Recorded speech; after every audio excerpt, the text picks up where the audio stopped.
Kohberger allegedly stalked one of the victims. That's false. You knew that was false. For anybody who had never heard that before, that question is now planted into them, unqualified representation that Mr. Kohberger stalked one of the witnesses, and that's false. We do not have evidence that the defendant had direct contact with 1122 or with residents of 1122, but we can put his phone in that area. There are many residences in that area. It's a dense population of mostly college-related occupants. Everything stated in this video is my opinion and my opinion only. And just like everything else in these cases we discuss here on this channel, everything is alleged.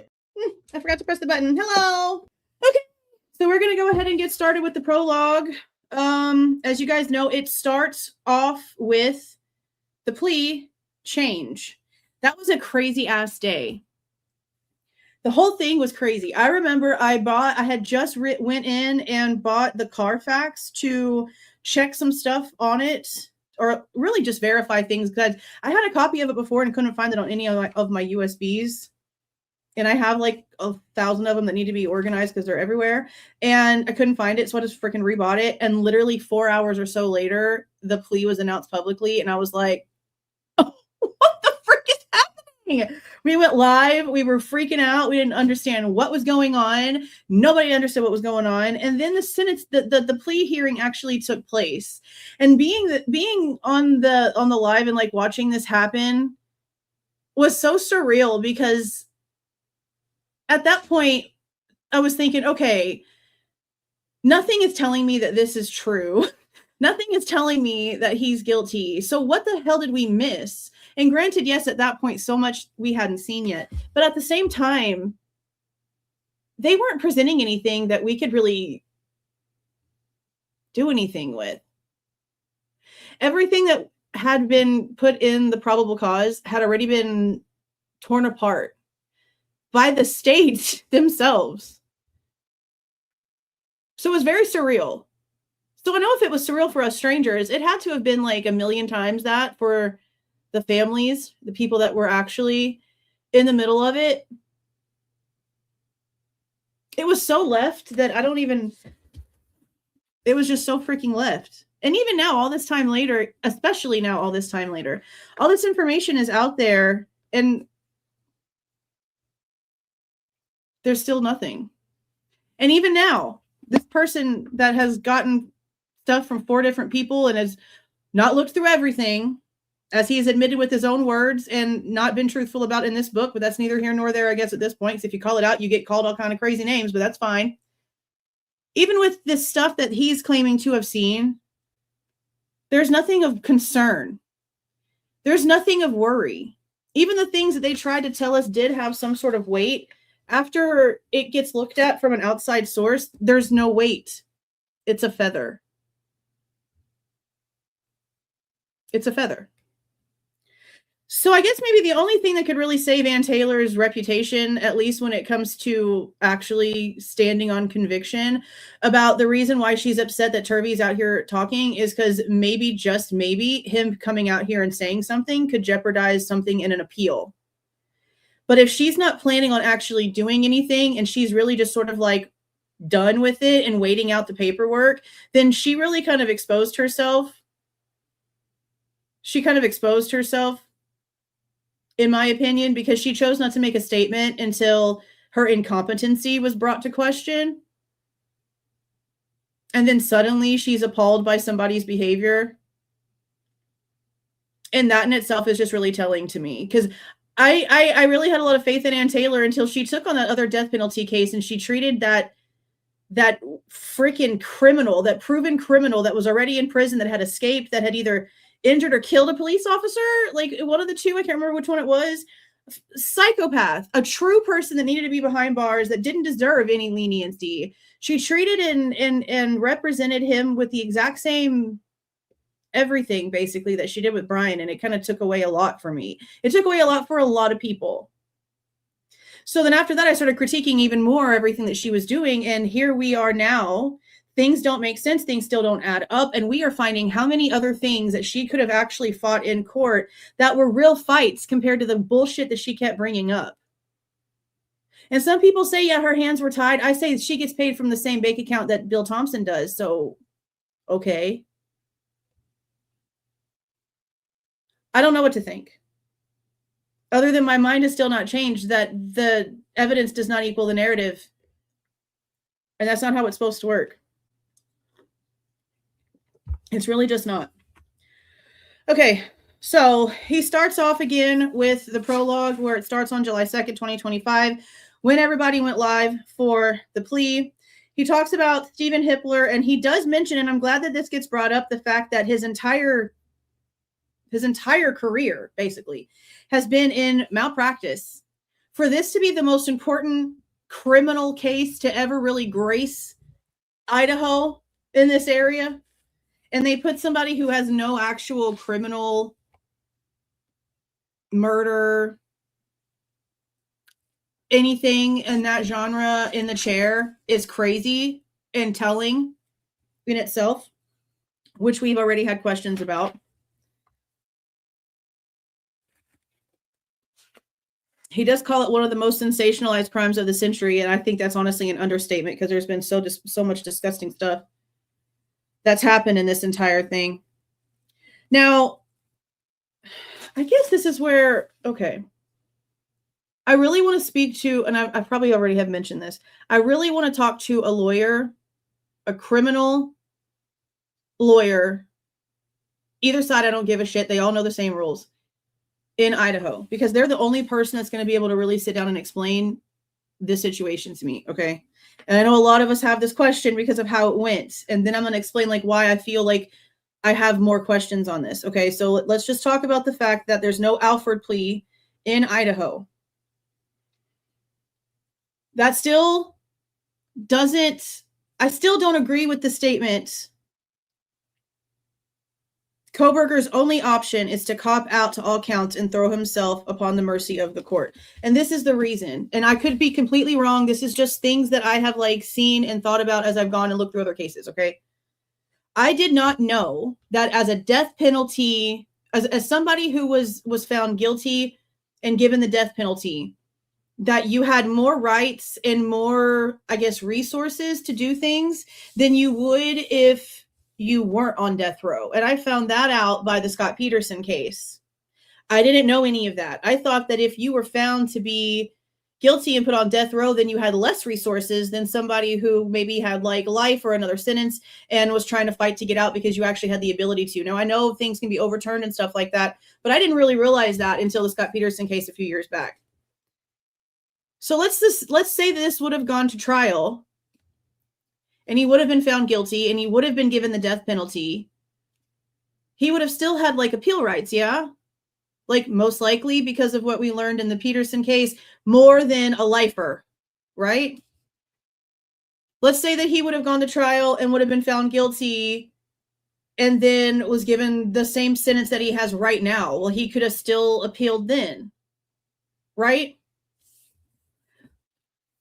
So I guess I just don't understand why we ended up this way, because I feel like regardless, if at the end you still have the right to appeal and change things, I just don't understand why this went this way. And I've always said that. I don't agree with it. It makes no sense.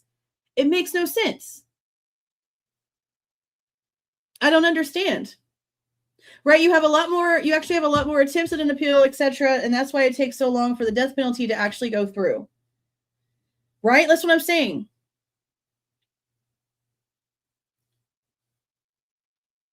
Well, see, we've already been told that he was able to like look through everything, apparently. I mean, well, I don't know if I guess he would have. See that too. I've heard that too in several states, that there's an automatic appeal for death penalty cases. But see, I don't really know if they can, because there's still like all of this time that they're still allowed to like work it. So there was still going to be like some years. So that's why it's just, oh, really? Maybe he could explain it to me. Would you mind asking him if I could email him? Maybe. Like, I just really kind of like wanted explained. There's a few things I would like explained, especially that some of the new stuff that was in the new bill that just passed, especially when it comes to defense attorneys. There was some verbiage in there. Remember, we were still questioning. I don't know. See, the only thing that I feel, but see, it would have gone either way, guys. See, this is why I'm so confused. Actually, maybe this is the thing, girl. Don't spill your coffee, bro. Do not freaking spill your coffee. Okay. Maybe this is it. And I'm still just trying to figure it out. Okay.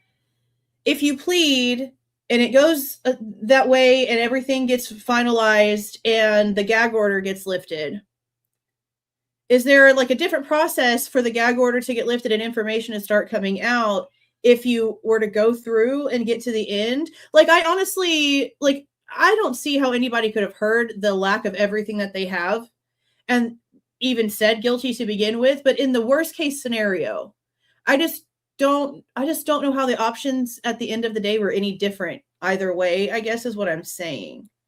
Right, but wouldn't the gag order be lifted once he was sentenced for something? That's what I'm confused about. Like, I'm trying to figure out if the end game where the gag order was lifted and documents were released and evidence was able to start being FOIA'd, if at the end of the day, plead or trial where found guilty, would it all end up the same? Or is I guess my question. No freaking way. Did you just say that there was this June 1st? Did he have a book already come out? Did I miss something?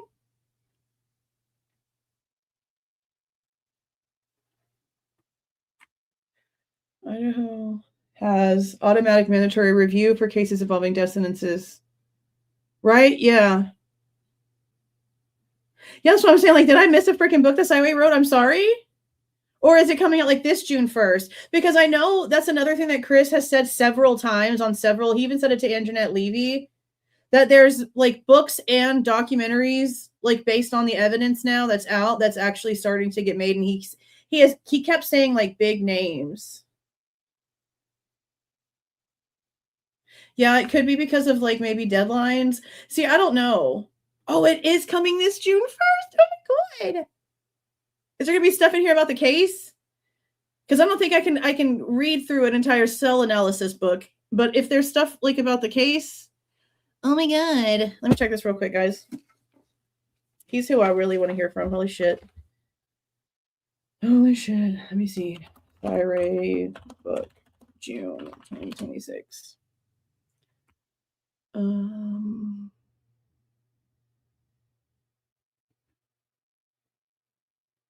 I don't see anything.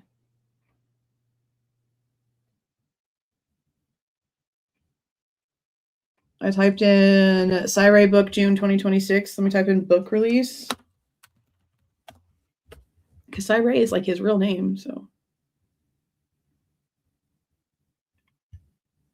I don't see anything. You know the name of it? Yeah, see, that's what I was like thinking too. Honestly, because Ann Taylor and Eliza Massoth just went and spoke at a conference and everybody was under a thingy-mablobber, still confidentiality.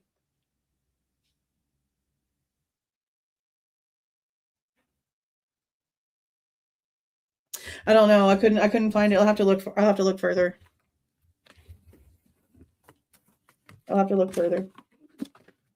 Okay. See, the one thing I don't like about hardcovers is like these things are always like falling off. I might take it off here in a second, just while I'm doing this. Okay. So yeah, I just wonder like if the end game is going to be the same either way when it comes to where we are right now, if that makes sense. Because it seems like he would still have options regardless, because he still has options now. That's my only thing with that. All right, let's see. Now he does mention again the Amazon book and the book by Howard Bloomblum, whatever, and the Patterson stuff.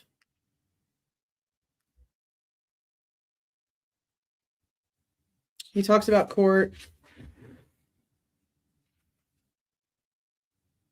Okay, so this is where, and you probably saw my community post earlier. There's already people misinterpreting everything, because now that I'm questioning one person that people don't like me questioning, they're targeting every little thing that I'm saying because they have nothing better to do. Like, it's ridiculous. Anyway, this is where he talks about the families not knowing anything about the plea agreement until after the whole thing had been arranged, and that's not true. That is not true. I'll put the message up now because I posted it earlier. Kara, Xana's mother, messaged me on June 26th, which was a Thursday, and said that they had gotten an email and they had to meet the next day, which would have been Friday the 27th at noon for a Zoom meeting. And she said at the time that she assumed, she guessed that it was going to be for like court conduct and stuff for the trial, because they're not going to send an email out about needing to meet with everyone and the subject line be Bryan pled guilty, let's talk about it. Like, they didn't want it out before they actually had the chance to speak to them. And people, for some reason, are taking her saying that she guesses that's what it's for me interpreting it incorrectly. And I don't understand. It's just like one person being ridiculous, and I don't even understand where it's all coming from. And I honestly, I just don't care. This was my real life experience in this situation, unlike, a certain someone who didn't talk to anyone. That's all I'm saying. So this is the text message right here. This is the part of the book, which is also right here. I can't even see myself. Right here on page 11 in the prologue, where it says that the families of Xana, Kernodle, and Kaylee Goncalves say they were not notified of the agreement until after the whole thing had been arranged. That's not true. What had happened is that, again, on June 26th, she told me that they had received an email that they needed to meet the next day so that they could have a conversation. Okay. They're not going to tell them in the email. They're not going to tell them in the email, hey, he pled guilty 24 hours before they're meeting with them, because then the entire shitstorm will get started early. Okay. They did not give them that heads up. Friday, they get into the meeting. And that's where the conversation was had, where it became a conversation of, what do you think if, right? What do you think if? What happened was that Sunday evening, after at least after what it seems like the Kernodles and the Goncalveses basically like contested it, I guess. On Sunday evening is when they received emails claiming that the deal had been done. So to say that they had no idea what was going on until after the whole thing had been arranged is not true. They were talked to on Friday.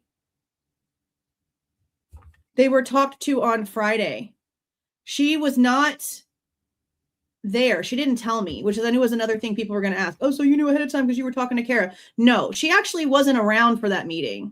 She was off at a church retreat where she had no cell phone coverage, and someone from the church that didn't go found out when it was like made public and went out to the church retreat where she was to let her know what had happened, because she wasn't there for the meeting on Friday. She'd already had plans to be at this church retreat. So she didn't actually get back in and start seeing everything that was being talked about until I think like the day before the live where the actual hearing took place. She was at a church thing. And I'll say again, the way I said in this thing, if somebody for some reason wants to verify that, I'm not just going to put the name out there, but I know for a fact from her that 2 people at this church retreat that are in her church are relatives of another big key player in this game. And they were there with her at the same time. So there's that. So they were told on Friday that this was a possibility. So saying no one knew anything until after it was arranged is not true, because it was arranged over the weekend and they were told the finalized information on Sunday evening. That's just what it is. I don't know why people want to argue that when it's right there. Like, and it's not even a big deal. The whole big deal was that the Goncalveses came out here trying to act as if no one said a word to them until it was said and done. And that's not accurate at all. It's not. The paperwork that has Kohberger's signature on it is on June the 30th. The date of them getting an email for them to meet with them the next day was on the 26th. That's 4 days before anything was signed by him. I think that's proof that they were talked to ahead of time. It doesn't make the situation any better. I don't want the plea. Nobody wanted the damn plea. Everybody wants this damn thing to go to trial still to this day. But facts are facts.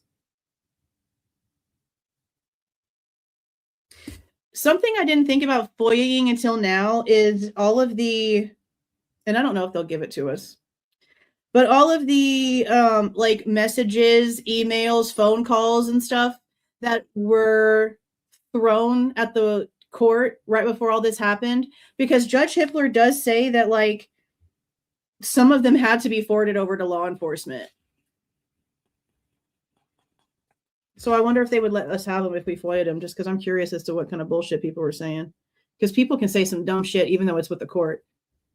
Like arrestable shit. So I'm just curious. Okay, let's see.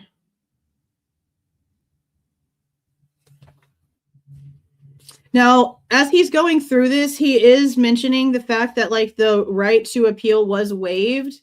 Again, I didn't highlight or do any notes past the prologue, so I do hope that there is some sort of better explanation for that in here, because that's not technically true, which a lot of people don't know. So maybe the question that I have about it might be answered later on in this book. I don't know if he has anybody in here talking about that or not.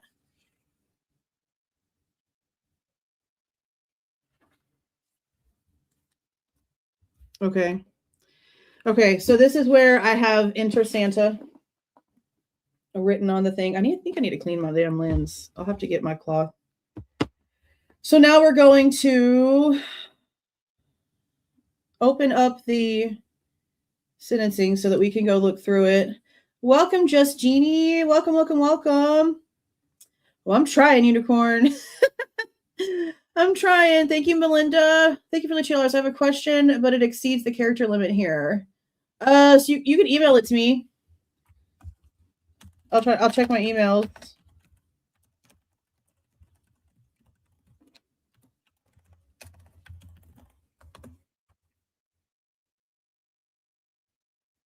Thanks for the 499 love chick. He's not even a good liar. Sheesh, have at least one good quality, sir. I mean, seriously, it just really is bad that he is like the mouthpiece of this, because if there was a better person behind it, it would be so much better. Hey, JLL. Thank you for being here. Thank you for being a member for so long. I appreciate you being here. Thank you so much. Okay, let me open this. We're going to listen to Thompson. Can y'all also see the transcript? I'm trying to keep it to where like you can see it too. Because the transcript I feel is like bigger than the caption, and I can't do captions on my own stuff. And I want to like, we're going to play this while we're going over the portion of the book where it's being talked about and where he has entered additional information. I'm going to stop this. I feel kind of stupid, guys. I'll admit that here for a second. I really feel kind of stupid because I don't feel, or maybe it was talked about and like my brain just, it didn't absorb this for some reason. But did we know that they used the Floyd's Cannabis Shop timeline in their little speech right here, even though they'd already taken that timestamp out of trial from the motions in limine? Because I'm not gonna try to like pretend. Like when I read that, for some reason it like I was like 302. That's not even like, that's Floyd's. That's Floyd's. So then I'm like, I'm on my laptop, like it's a whole scene. I should have recorded myself. I looked ridiculous. I looked like I was back in college, honestly. It's stuff all over the damn bed. I have my laptop open and I'm going through my videos and I pull up the video where we go over Floyd's, because remember, Floyd's is another one where we noticed that the damn car had fog lights. That's also the one, you are green, Miss Lindy. That's also the one where one of two where Gray Hughes finally had to admit that it wasn't freaking Bryan's car going towards Moscow from Pullman, and it matched the WSU or whatever footage from Pullman with the car with the fog lights, remember? And so when you pull up the information for the motions in limine for the make and model of the vehicle, and it starts going with like the timestamps and stuff like that, 326 is the timestamp that they start the car timeline in Indian Hills. But when they start giving off like what they would have used as evidence for trial, Santa literally gives the 302 timestamp of the car going towards Moscow that we already know is not Bryan's car. And I don't know if I knew that. I really don't know if my brain knew that that's what he used in this. Because I felt kind of like surprised. And that's crazy. That's crazy. A lot of free press. A lot of people talk about them in this case. All right, so we're going to listen to this, and I'm going to pause it, like I said, when there's something additional written in the book. Here with from the probable cause affidavit and other documents. The state's evidence as an overview would show that back in March of 2022, right, when the defendant was residing at his parents' residence or was residing back in Pennsylvania, his home state, he purchased online a K-bar knife and sheath with an Amazon gift card that he had purchased shortly prior to the purchase of the knife, sheath, and sharpener. Either, which is crazy. Jumping ahead, the end of June of that year, the defendant, Mr. Kohberger, moved from Pennsylvania to Pullman, Washington, which is right across the state line from Moscow, Idaho, for the purpose of pursuing a PhD in criminal justice at Washington State University. The state's evidence would indicate that beginning July 9th of 2022. Now, I will have to say, and I don't know why they didn't fix this, but it does, dang. It does say July 9th, 2020 right here. And then in the same paragraph, it like says it again, July 9th, 2022. So it has it correctly. How many lines down? 1, 2, 3, 4 lines down. He has it correctly, but then up here it says 2020. And I thought he like I could have sworn that maybe they like copy and pasted. So I don't know if maybe something just went wrong. But having like a lot of people aren't going to catch that it's wrong, and they're going to be like, "Oh my God, 2 years before the murders, he was in the area stalking them," and they're not going to catch the 2022 with a couple lines down. So I really wish that the publishing company would have caught that. It is very bright, and I have it like turned down. I really wish that the publishing company would have like caught that. Can I change the color? Ooh. Is that one better? Not really at all. I don't know why they didn't catch that. Because now that typo's in there for like 1 million people to see. Mr. Kohberger's phone began connecting to a cell tower that serves the area of the 1122 King Road residence in Moscow, Idaho. Now, I will acknowledge for the court and all present that there are many residences in that area. It's a dense population of mostly college-related occupants. Between July 9th of 2022 and November 7th, the defendant's phone connected to that particular tower during late night, early morning hours, 10 p.m. to 4 a.m. on approximately 23 times. Now, I will acknowledge also, we do not have evidence that the defendant had direct contact with 1122 or with residents of 1122, but we can put his phone in that area on those times. In the interim, on August 22nd of 2022. Did y'all find the name of the book? I saw somebody else mentioning it too, like in between.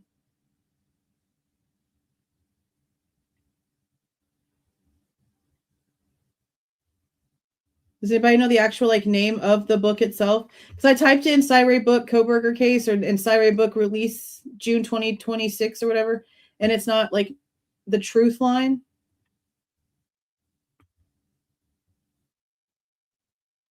That's what it's called? The truth line.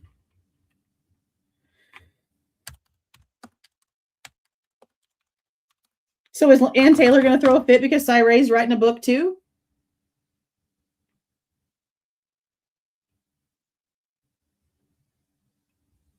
Guys, it's not showing up. Look. The Truth Line, 2026. Let me type in Cyray.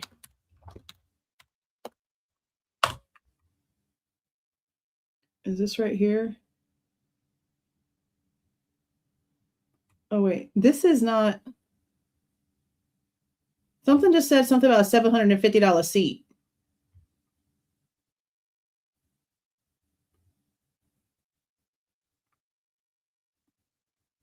Behavioral fusion. Read free preview. Attend the training. The evidence didn't change overnight. Digital evidence. Okay, I'm trying to figure out what am I supposed to be able. Is it okay? Purchase the truth line.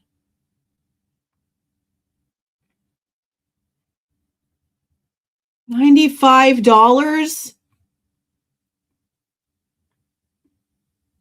It's $100.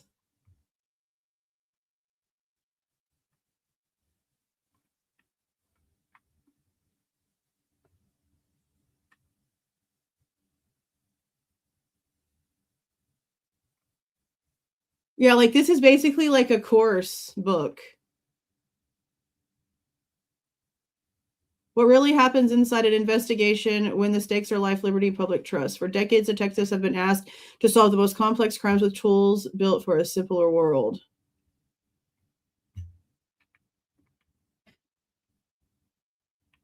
Read free preview.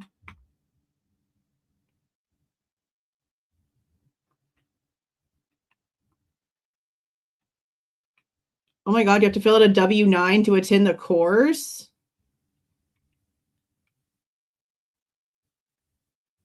What in the freaking what? That's cray-cray.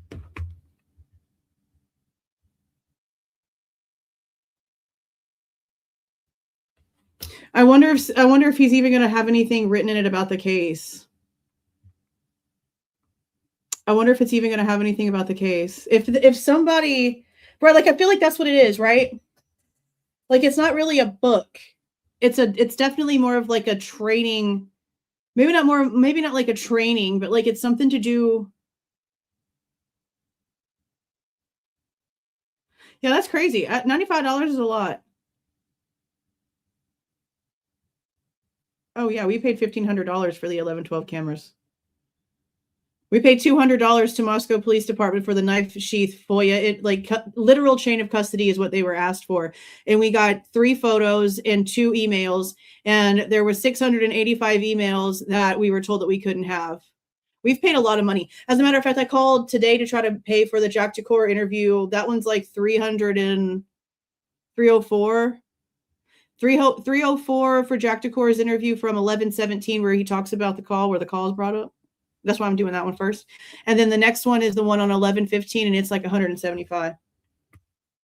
Oh yeah, no, they cost money. But what's crazy though is that the California Highway Patrol for the Kylie Rodney case, they sent me like massive drone footage. I'm talking like freaking ginormous ass files upon files upon files of drone footage. Majorly didn't charge me a dime. So there's that.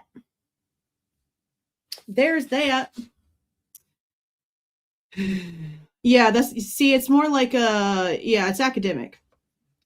It's academic. And I don't think that he's going to publicly say anything either about the Kohberger case. He might mention something that might be related to the Kohberger case in way of tools and analysis, but I don't think that he's going to give any indication as to what it's for, like what case it's for. You know what I mean? Like he might give examples.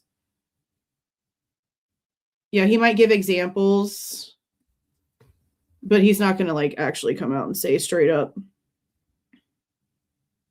Okay, but back to the sheath situation here. I don't understand why out of everything they haven't just automatically released the Amazon receipt. I don't understand why they haven't released the Amazon receipt. Also, the whole thing about him like going back in and like searching for more stuff. I really wish they would show us like all of that stuff too. But they haven't.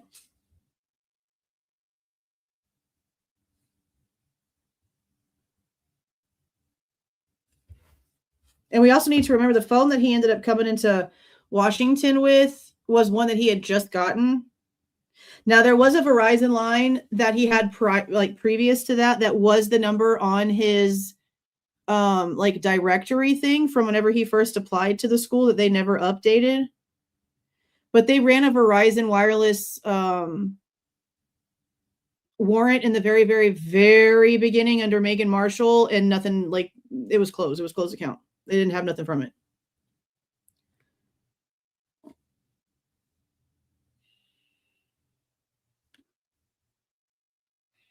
Okay.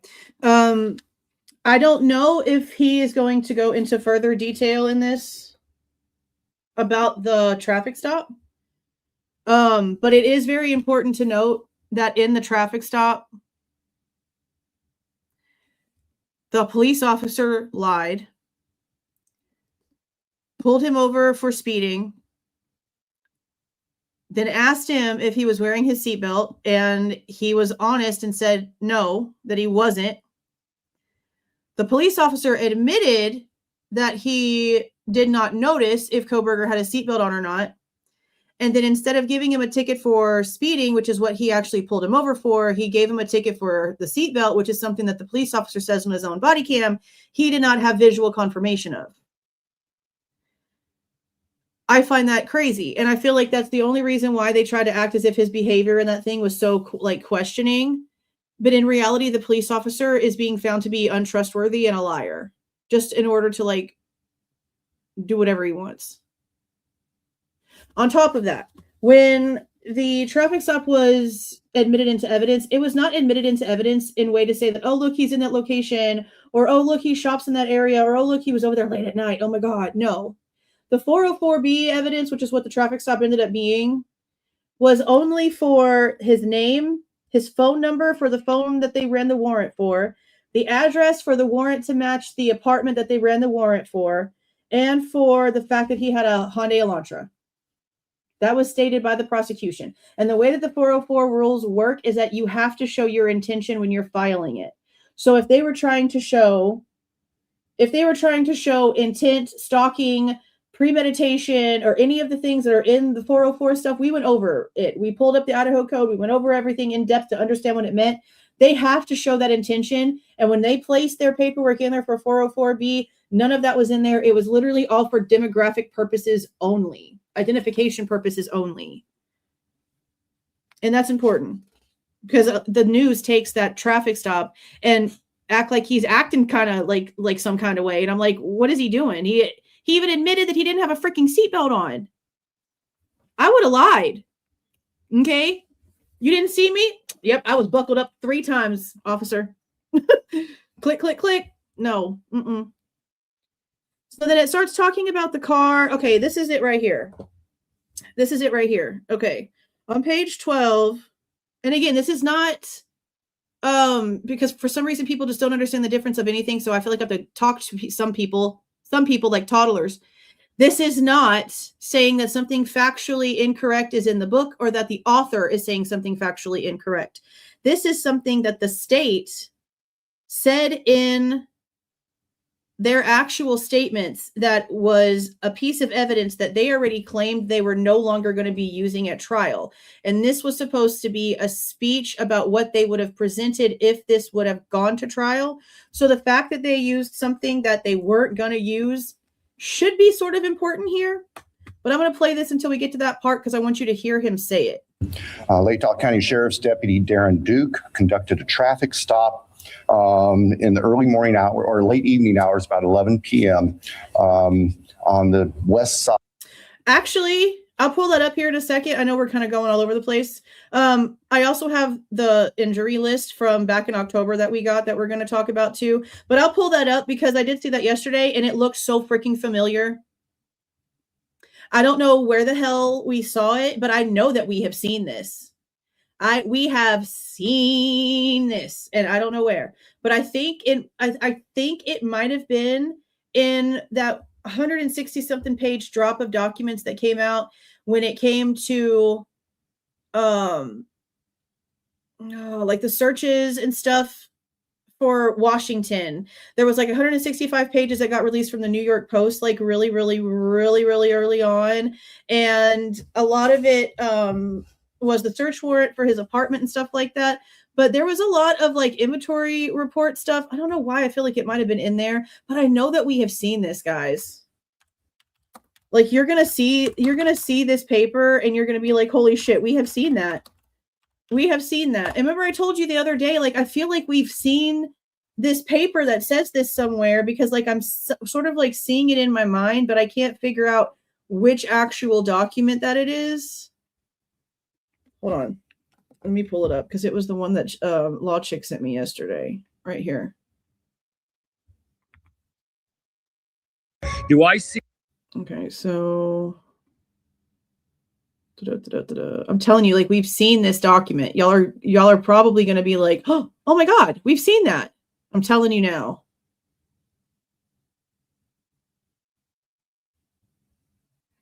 Oh, come on. There it is.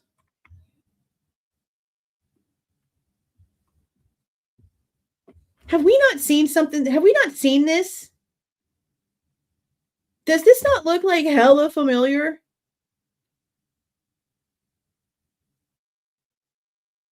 I feel like we definitely read through this because we read about the jewel vape pen and the fingerprints. Like we read through all of this. So I'm going to have to go back in and find which exhibit, which paper this came from, because we definitely read this. This looks so freaking familiar to me. This looks so freaking familiar to me. So this says knife. First, it says knife sheath, and then he crosses out sheath. Let me also say something real quick.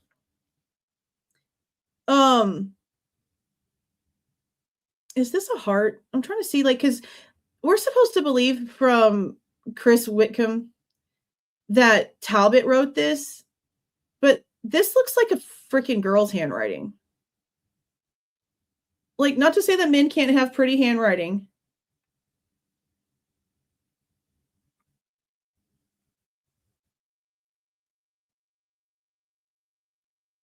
But it looks like girl handwriting. And we know that the majority of the people that work in the forensic lab that were at the scene were female. Except for the director, pretty much everyone else was a female. Or I feel like this is a girl's handwriting. Yeah. I feel like, right? I feel like that's freaking hard. I feel like this is a chick's handwriting. But I feel like we've seen this. This entire thing looked so freaking familiar. But from a long ass time ago. And see, look, the tan comforter. This was in Maddie's room. Remember, so many people told me I was crazy because I said that it mattered where the pink blanket was. Remember when we got all those photos? And so many people got mad at me because I was like, no, Maddie's blanket is beige. So why is there a pink blanket in Xana's room on Ethan if we were told that the pink blanket was on the girls? Well, it turns out the whole time the damn thing was beige because her color scheme in her room was beiges and neutrals. And we were right that the damn blanket was tan and beige. And it matters because a pink blanket was covering the body of a victim. And there wasn't two pink blankets. A lot of people were like, oh my God, it's a bunch of girls. Why wouldn't there be more than two? I understand that. But specifics matter in a damn crime scene. Ethan had a blue and a pink blanket over him. The girls were not covered by a pink blanket. The girls were covered by a tan comforter. Very important. Very important. But this does say knife, cross out sheath, K bar in parentheses, sheath, on floor, next, victim 3. But this can't be Talbot. I'm going to have to try to find, actually not even try to find, the forensic reports that we have that are 2,400 pages almost, the big long one, has a lot of handwriting in it. And then some of the reports that got released a while back, the ones that had Jack Ducour's name listed as the #1 suspect, there's a lot of handwritten stuff in that set of information too. So I'm definitely going to go in and compare the handwriting to see if I could tell who this is. I just don't feel like this is Talbot. I don't feel like this is Talbot at all.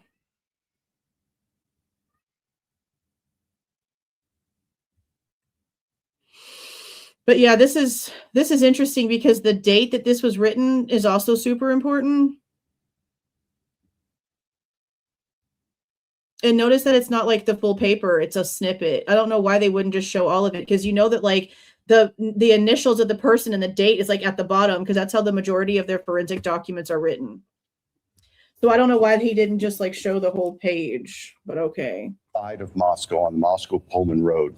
This was a traffic stop of Mr. Kohberger's car, which turned out to be a 2015 white Hyundai Elantra with Pennsylvania plates. During the course of the traffic stop, Deputy Duke was able to obtain Mr. Kohberger's name, Bryan Kohberger, his phone number, and his address, which at that point was a apartment address in Pullman. That was the only intention of the course. We then move to the early morning hours of November 13th, 2022. The state's evidence would show that early morning hours on that day, Mr. Kohberger's phone left his Pullman residence, which is an apartment in kind of the central northwest part of Pullman. That phone was then subsequently turned off at approximately 2:54 a.m. and remained off until approximately 4:48 a.m.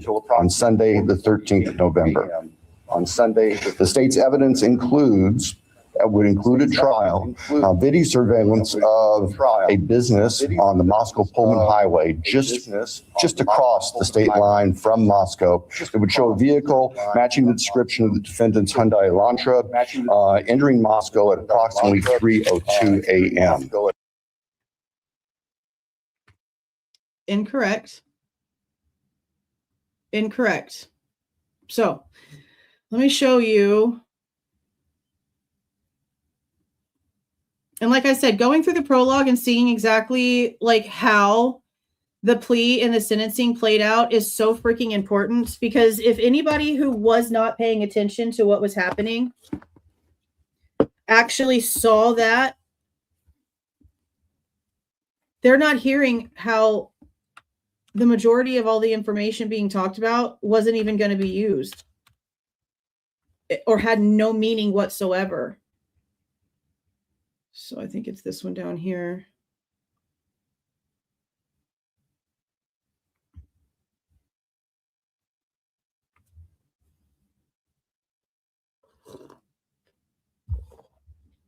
Is it this one? It's not this one. It's the long one. Okay. So you see, this is page 29. This is the state's response to defendant's motion in limine number 12 for the make and model of the suspect vehicle. Okay.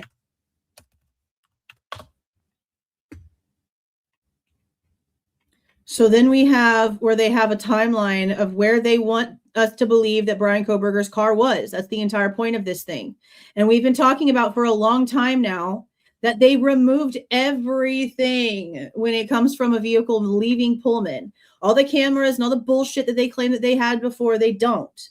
So they started it at 326 all the way in Moscow on Indian Hills Drive on the opposite side of Highway 95, meaning that the car that he's trying to say was Kohberger's at 302 is not Kohberger's at 302. And he knows it's not Kohberger's at 302 because they've already at this point gone through all of the motions in limine and said that that's not his car. That car has freaking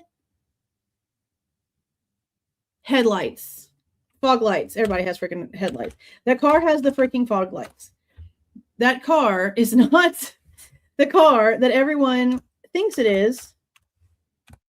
And people are like tripping out about that video, because that's the one again where like that one and the one before is the one where Gray Hughes was like, so what if it's not Kohberger's car? Homeboy, what the hell do you mean, so what if it's not Kohberger's car? The point is that the state wants us to believe that it's Kohberger's car, and that's part of their narrative for getting him in Moscow, and it's not his car. That's why it matters. That's exactly why the frick it matters. Hold on, I'm trying to pull it up on this thing, but my computer is acting crazy. Okay, so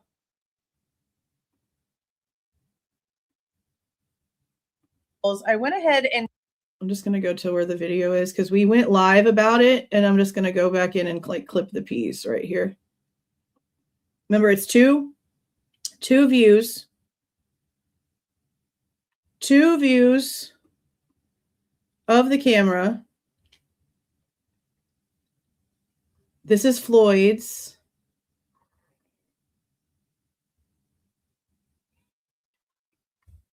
And it's 3:02. Here comes the car.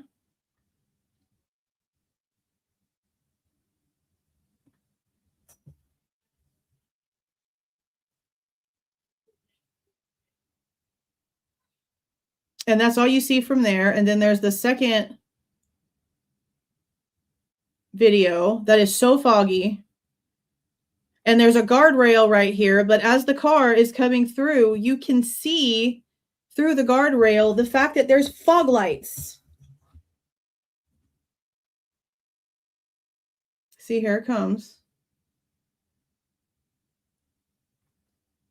You can see in the pieces where people have gone in and completely zoomed in that car has fog lights. Gray Hughes, I think, which I can't stand him. Y'all know I can't stand his ass.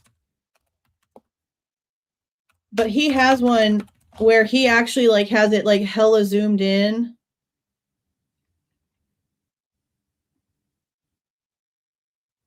Ew. He's talking about the book right now. I just want to show the piece where he has it like super zoomed in because you can see the cut over here. You can see the cut in the lights. So is it going to play through? Where's the big one? Because he has, okay, right here. So he has it slowed down, and then like you can see like through the guardrail. See, even his title. Oh, there's fog lights on Kohberger's car? Yes, there's fog lights, and it's not his car. See, look, you see how it pops at the bottom? See? This is where he realized, like, oh shit, that's really not Kohberger's car. Yeah, no duh, dummy. No duh, dummy. So again, they don't have 302 listed in their trial evidence. They were not going to mention the 302 car at Floyd's. They were not going to mention the cars on Nevada Street or any of that bullshit. They weren't going to mention any of it. So why in the hell were they allowed to mention the 302 car at the plea hearing as part of the evidence that they would have produced at trial, knowing that was already excluded? That doesn't make sense. That doesn't make any sense. Why didn't Hitler be like, hold on, didn't we just have a meeting about this just a few months ago? What are we doing? What do you mean by 302 car, sir? That's not what you said a few months ago when y'all submitted y'all's paperwork. Maybe Hitler was too busy sleeping with his eyes open and his head in his hands to understand that what they just said was wrong. I don't know. Let's continue. Compiled surveillance that the investigators put together from businesses and residents. And that echo is not from me. That echo was there during the live from however this was being handled during the live itself, like in court. Then show the defendant's car, the white Elantra, as I've described, circling the 1122 King Road area, that neighborhood, starting around 3:30 or so in the morning. Now, the author has already stated, which is something that we also already knew, but again, he's claiming to have seen things we haven't seen. So it's good that he's claiming what he's claiming.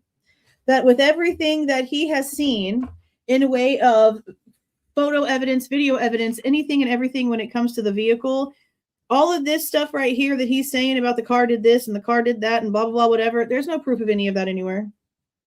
We know that. The state knows that. Christopher Whitcomb writes that. Nothing in the files I reviewed shows anything of the kind. Because it's not true.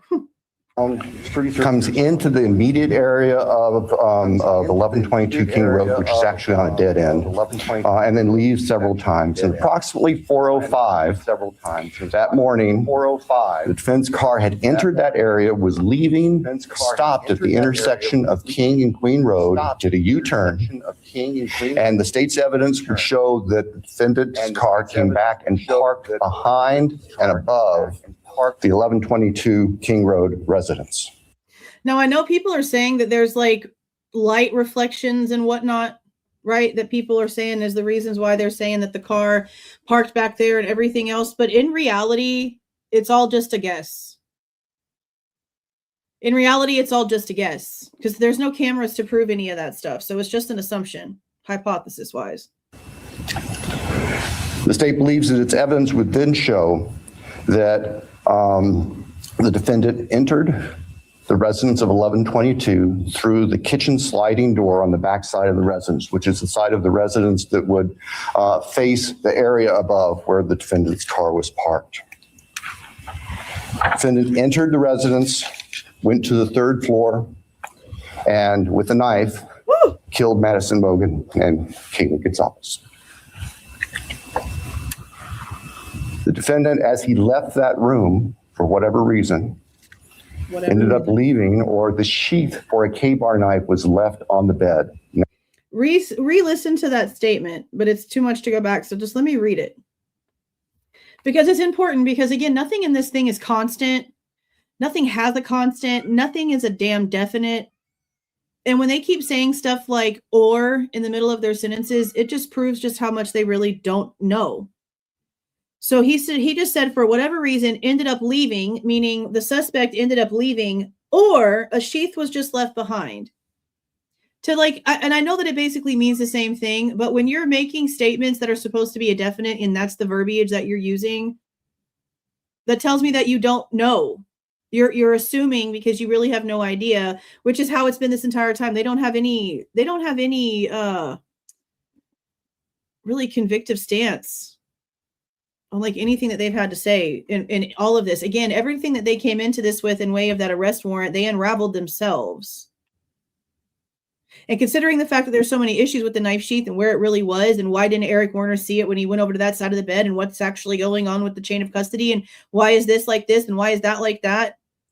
To have an or in the middle of that sentence means that you probably know that this is bullshit. Especially when it comes to what you're saying about where the K-bar was. For you to have such an indefinite statement right there is telling. Next to Maddie Mogen's body. And I can jump ahead. That sheath was tested by the Idaho State Police Forensic Lab, and single source male DNA was found on the snap of that sheath. Stop. No, it wasn't. Remember? No, it wasn't. Remember, they said this to us for years, that it was found on the snap. And then the forensic documents came out, and not a single freaking document, not a single sentence, paragraph, written word, or anything else says anything about the snap at all. Everything says strap when it comes to that section. The strap with a T and an R, not an N. So the fact that, again, the documents don't say anything about the snap, but here he is now mentioning the snap, I don't understand how that's okay, because that's not technically factual. Unless, again, because of the resubmission that we've talked about, that's in the forensic reports for the Q-tip.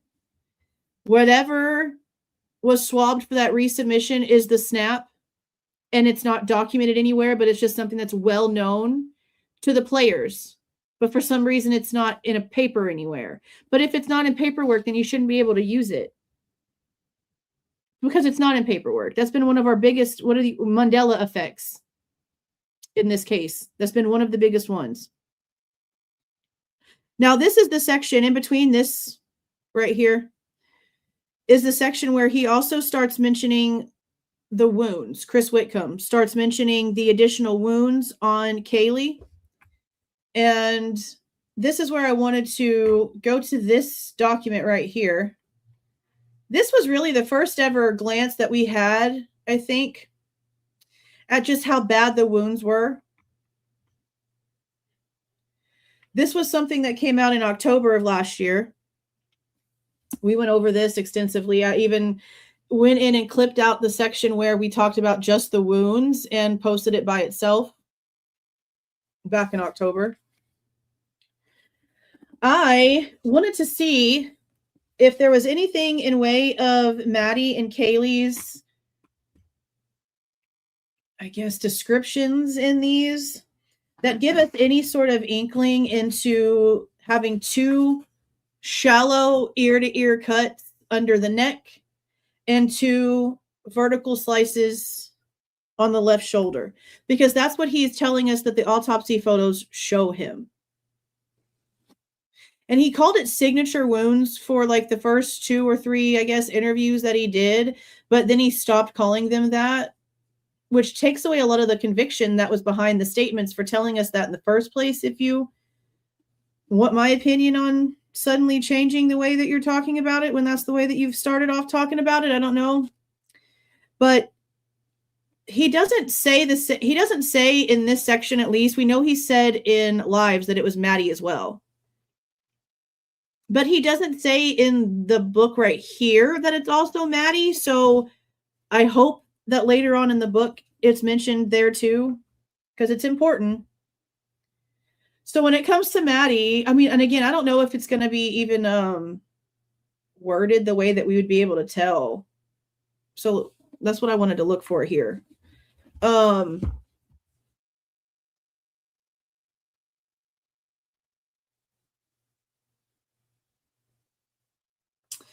Okay, so we have Madison Mogen, upper body and head, lower torso and hip. These are like the pictures. Lower torso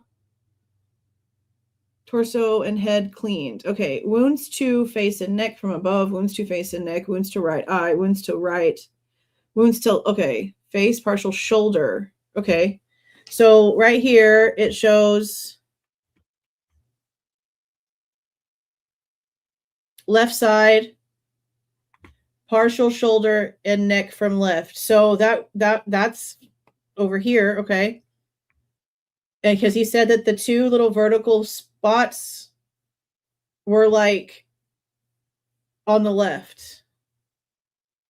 Let's see. Wounds to neck. Okay, well, we do have wounds to neck. See, these also aren't going to like describe them like ear to ear or like however they would describe them. I don't think that they would be describing them that way. But we just need to see the shoulder thing, really. We have face and neck from right side, face and neck. Okay, see, close-up of wounds to left shoulder.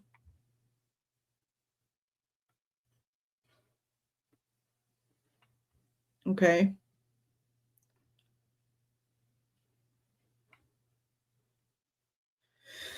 Okay, so now we have Kaylee. Partial left shoulder area here. I need glasses or something.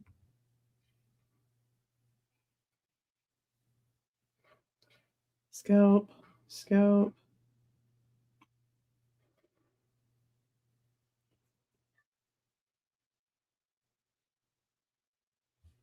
Cat's acting crazy.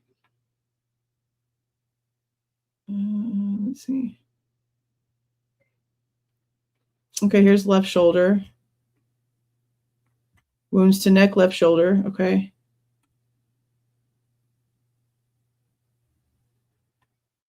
And then close-up of wounds to left shoulder. Okay.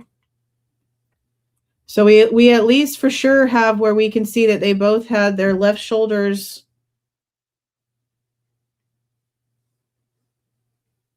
taken close-ups of.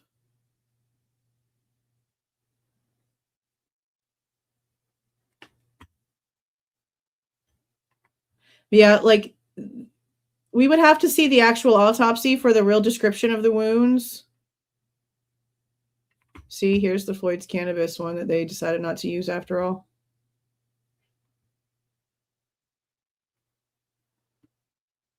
And then it goes straight into Indian Hills.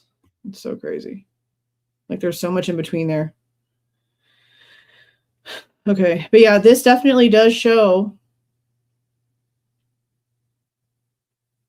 that both of them had their left shoulders taken pictures of. For those of you who might have not seen that before, because that is a very old document, I'm going to go ahead. Let me go ahead and pull the link for that old video, and then I'll put it in the chat.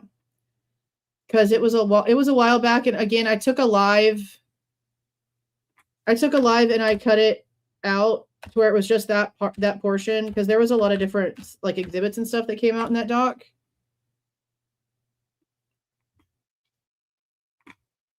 But this is it right here. It's entitled "Injuries Tell Victims Truth," because it was like pretty much like the first, I feel like, inkling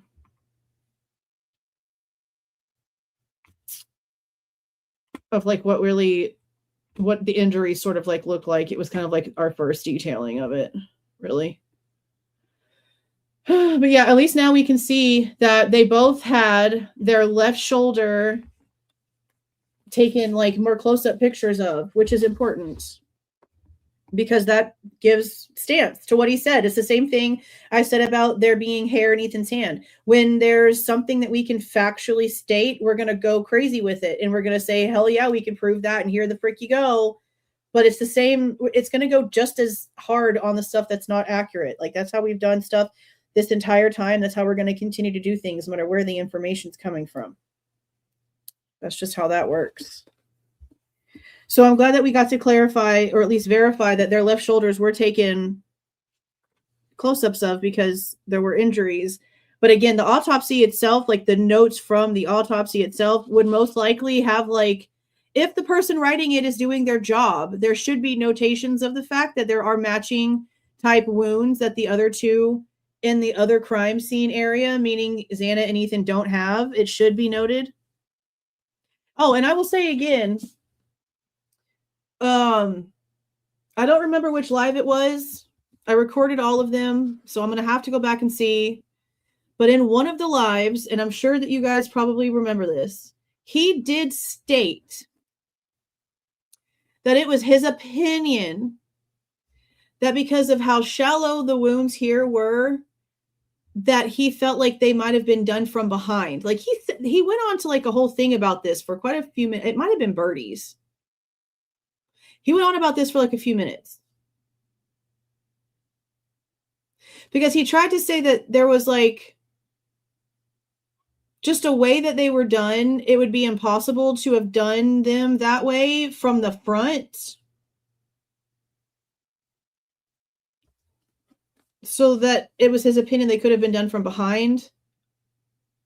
And I was like sitting there trying to picture it as he was saying it, because I'm like, okay, but she has a pool of blood on her lap, so she would have had to have been like sitting up in the bed, and the person had gotten on the bed behind her. Is how like I was envisioning that.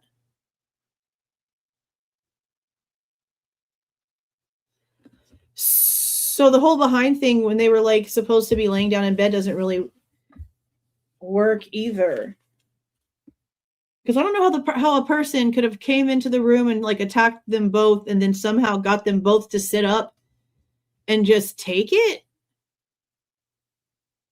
You know what I mean? I'd have to go back in and like re-listen to the way that he put it.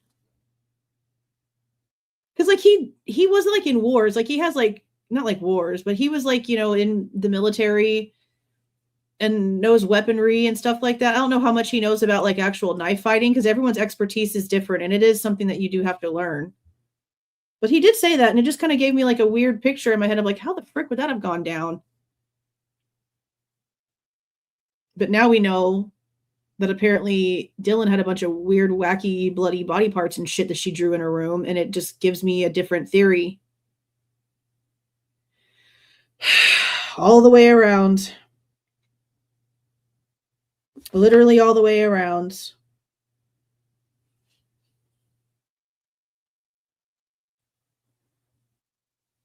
Okay, let's play a little bit more of this. As well as blood from both Kaylee and Madison and other trace evidence. But it's important to note, single source male DNA was on the snap of that cheeks.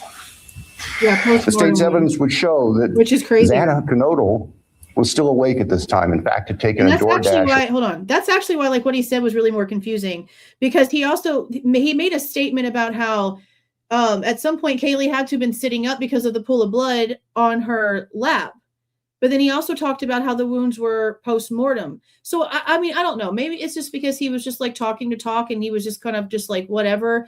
But it was really confusing to try to follow like what he was trying to say there because of him claiming again that she had to have been sitting up in order for the pool of blood to be on her lap the way that it was, but then stating that these wounds were done post-mortem. And I'm just like, I don't know. Because at that point, like post-mortem, Kaylee is like destroyed. You know what I mean? I don't know. The whole scenario is just really strange to try to envision. Order not long before this started. Her room was not on the 3rd floor. It was on the 2nd floor on the west side. As the defendant was either coming down the stairs or leaving, he encountered Xana, and he ended up killing her also with a large knife. Okay.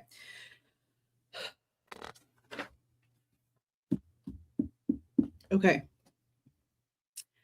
This is the portion where I've gotten to, and again, I don't know if I guess let me ask y'all that has the book that's already read it. Let me ask a question. Does he state directly in the book, verbatim, that Xana's blood is on the ping pong table? Like the way that he has come out and already said it, very incorrectly. Does he verbatim state in the book at some point that Xana's blood? He does?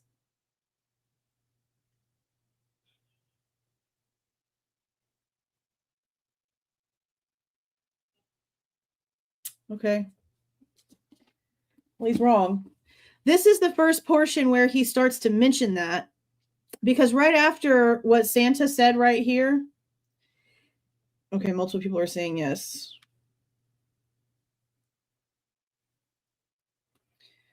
This is the first place where he puts it. So right after this portion is in here about how she was also killed with a large knife, he says, Thompson does not explain that Xana died 30 feet from where she was first attacked. This is him insinuating that it's Xana's blood on the table, and it's not. This is something that so many people were screaming in Devil's Advocates Live, that were screaming in the Custody Queens Live.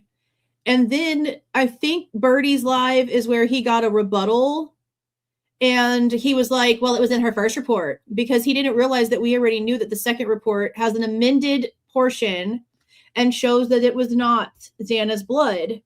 And that's where I realized that he didn't realize that we actually like pay attention to things and know information. Because it's not Xana's blood, it's unknown blood. And he's basing his entire theory of someone coming down the stairs and whatever they used to bludgeon Kaylee with, they put down on the floor. Even though there's no Amido black impressions, like the latent stuff to prove that there was anything bloody placed on the floor. So there's that part of that. That doesn't make any sense. Okay. But he is claiming that Xana was getting attacked by the knife, basically right in front of Dylan's door, on the way back to her bedroom. And that's why that's why her blood is on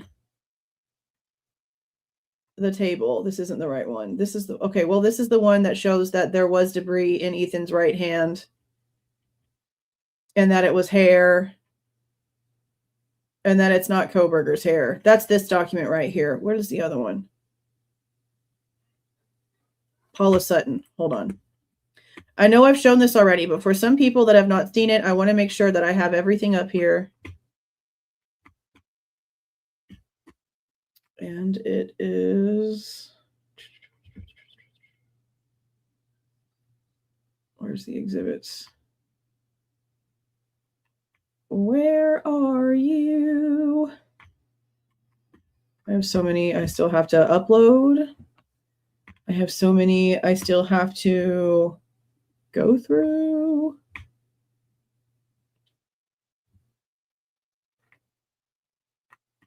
Here we go. Okay, so this is Paulette Sutton's report. And up here on, okay, so this is the blood that he is trying to claim is Xana's right here on the side of this table. This is Kaylee's. This is what he's trying to claim is Xana's blood. Now, this states that it is blood, but that it's not identified. Not identified. Up at the top of this report, I gotta make sure everything loads.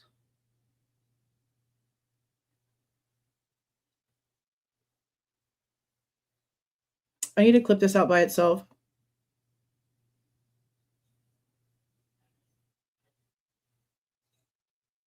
Oh my God, where is it?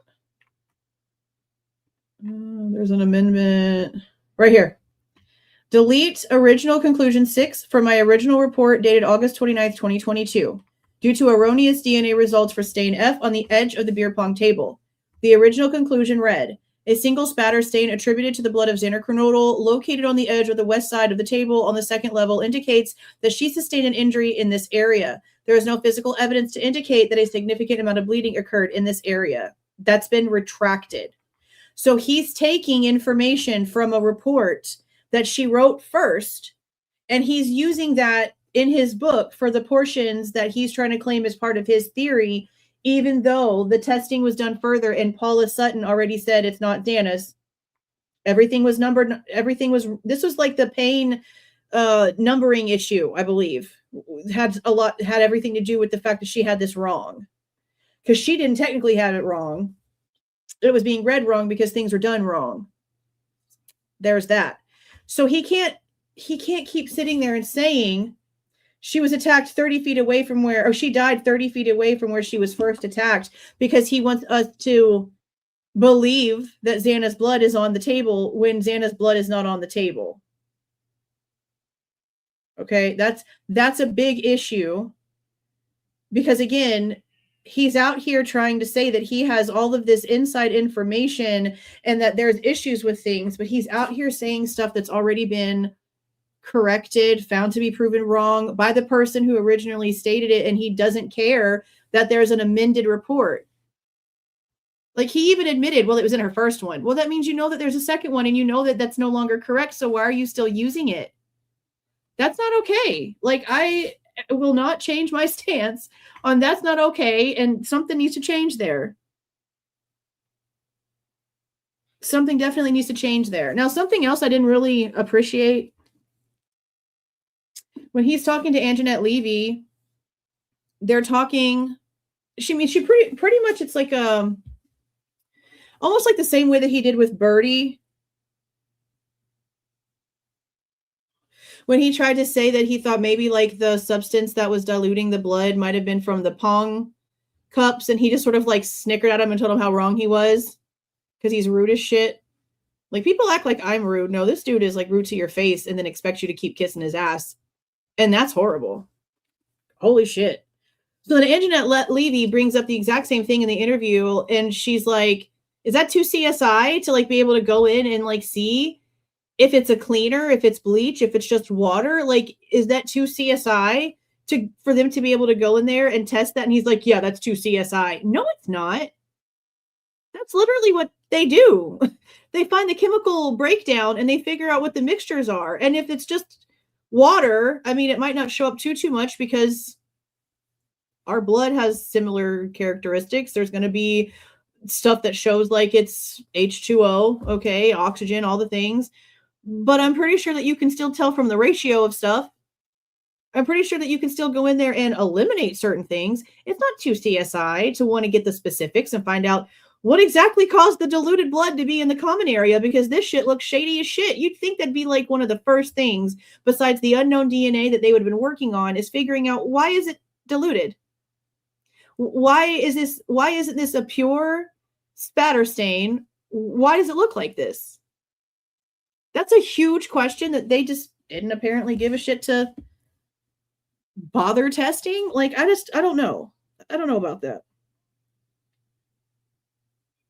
I just don't know about that.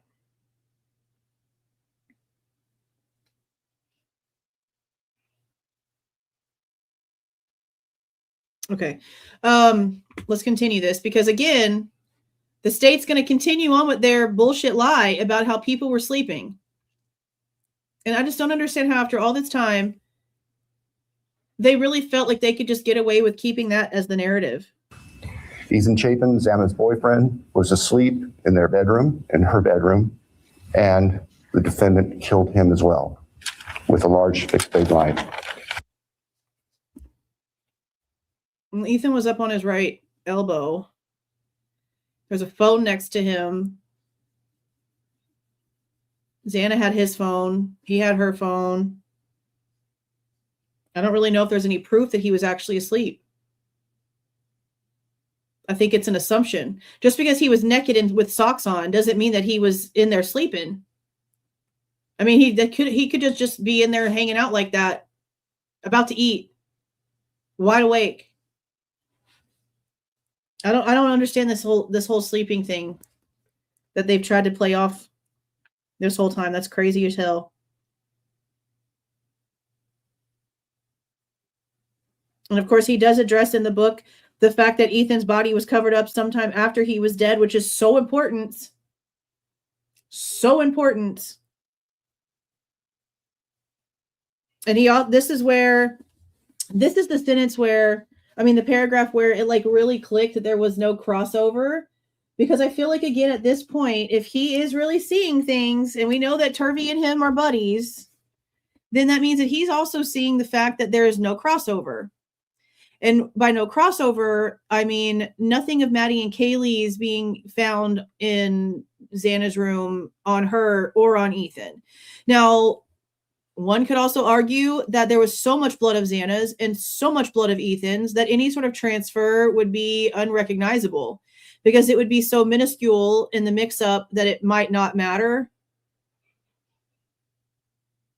But I don't know if that's true either, because of how covered in blood this person would have had to have been. You know what I mean? Like, there's just no way that you come downstairs, period, and don't leave some sort of something on the steps besides just the railing and like some weird spot on the wall for some reason.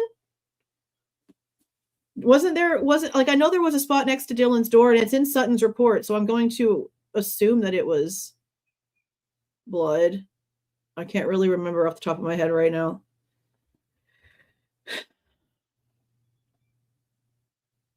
It just doesn't make sense. The dude didn't levitate. And for it to be one person, for it to have been Kohberger, and he's the one who did everything and everything only, did he learn how to levitate? Did he have a jetpack on? Like, how the frick did that work? That shit doesn't work. And then again, there's no mention of the clump of hair that was discovered in Ethan's closed fist, presumably pulled in a fight with his killer. Now, again, in the report, the FBI lab report from the stipulated motion to admit additional evidence, it does state that the item was held in storage. So I have right here FOIA number 2, because now that we know what we're hearing, and we've seen it from the photos on the bed, the blood on the slat and the blood on the floor, now that we know more details on that, I'm going to take the information that we do have from the FBI lab report, and I'm going to try to FOIA more information from them for it, because if they stored it, that means that they probably still have it. And I want to know if anything else was ever done to it. Like, they stored it because obviously they felt like it was important, right? It was something in Ethan's right hand, and they couldn't identify it against the suspect. So it was stored away for further testing. They did that for a reason. Why didn't they go through with it? Or did they go through with it and it's just not part of the discovery stuff that he was handed over? Because they stored it again for a reason. So I'm going to see what they say. I'm going to see what they say. Each victim suffered multiple wounds. I will state for the record that there is no evidence there was any sexual component or sexual assault on any of the victims. I want to make that clear so there's no speculation. There were 2 other roommates in the house, and they were already asleep. How did they think they were going to get away with that one either? How? Dylan adding a contact, the DoorDasher being in the area, and now Emily sending money over to Xana all at 3:51 in the morning, mere minutes before everything was supposed to happen. And in the original interview at the scene, Dylan never once tells Nunes that she was asleep. She said she was trying to go to sleep. Her having her eyes closed in that picture that Lakeland took hours before this. So what? Like, you laying on a couch, your eyes closed for a few minutes. If you're a mom that finally ever sits down to watch TV, that never sits down to watch TV, you know how fast you fall asleep. Let's be so serious. So if you were drinking a little bit and felt a little bit something, a little buzzed, got home to relax, yeah, you close your eyes for a few minutes. But we also know that wasn't lived out very long. Lakeland left right before Kaylee and Maddie got back. And then the girls are in the room singing and doing videos and taking pictures with Murphy and all the things. So if Dylan really did take a little nappy nap, then she was damn well wide awake, just like we figure. 3:51, adding a contact. Also, remember in her interviews how she speaks about seeing in her dream that she didn't really have a woman with the with the big nose and all black that came to the house to like do some crazy shit, but then it ended up being some sort of prank and she was just like really super nice anyway. Well, there was a lady in all black with the big nose for a woman walking around the area the same time that Dylan was up adding a contact to her phone. And we're supposed to believe that they didn't have face-to-face contact, that they didn't actually speak to each other or see each other. Why would Dylan be randomly saying that in an interview? And it matches somebody that literally is there and on camera proven to have been there. There's no way that they did not freaking see each other. No freaking way, okay? No freaking way. In the course of this, one of those roommates awoke, looked out her door not knowing what was going on, and saw the defendant, who was dressed in black with a black belt cob on, holding some sort of container in his hand. And she saw him leave the house through the direction of the kitchen where that sliding door is that I mentioned before. Okay, so again, in her original interview, she's talking about how the person's 3 feet away from her as she's opening her door, and it's all just assumed that she's watching this person walk towards the back slider.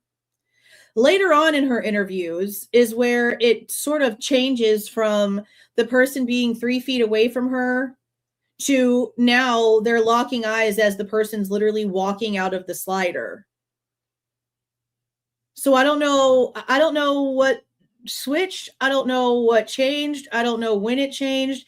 I don't know if the story that she's trying to tell us is that she opened the door, the person was 3 feet away from her, then she shut the door again, and then she opened the door again to run to Bethany's, and then she saw the person walking out the back slider.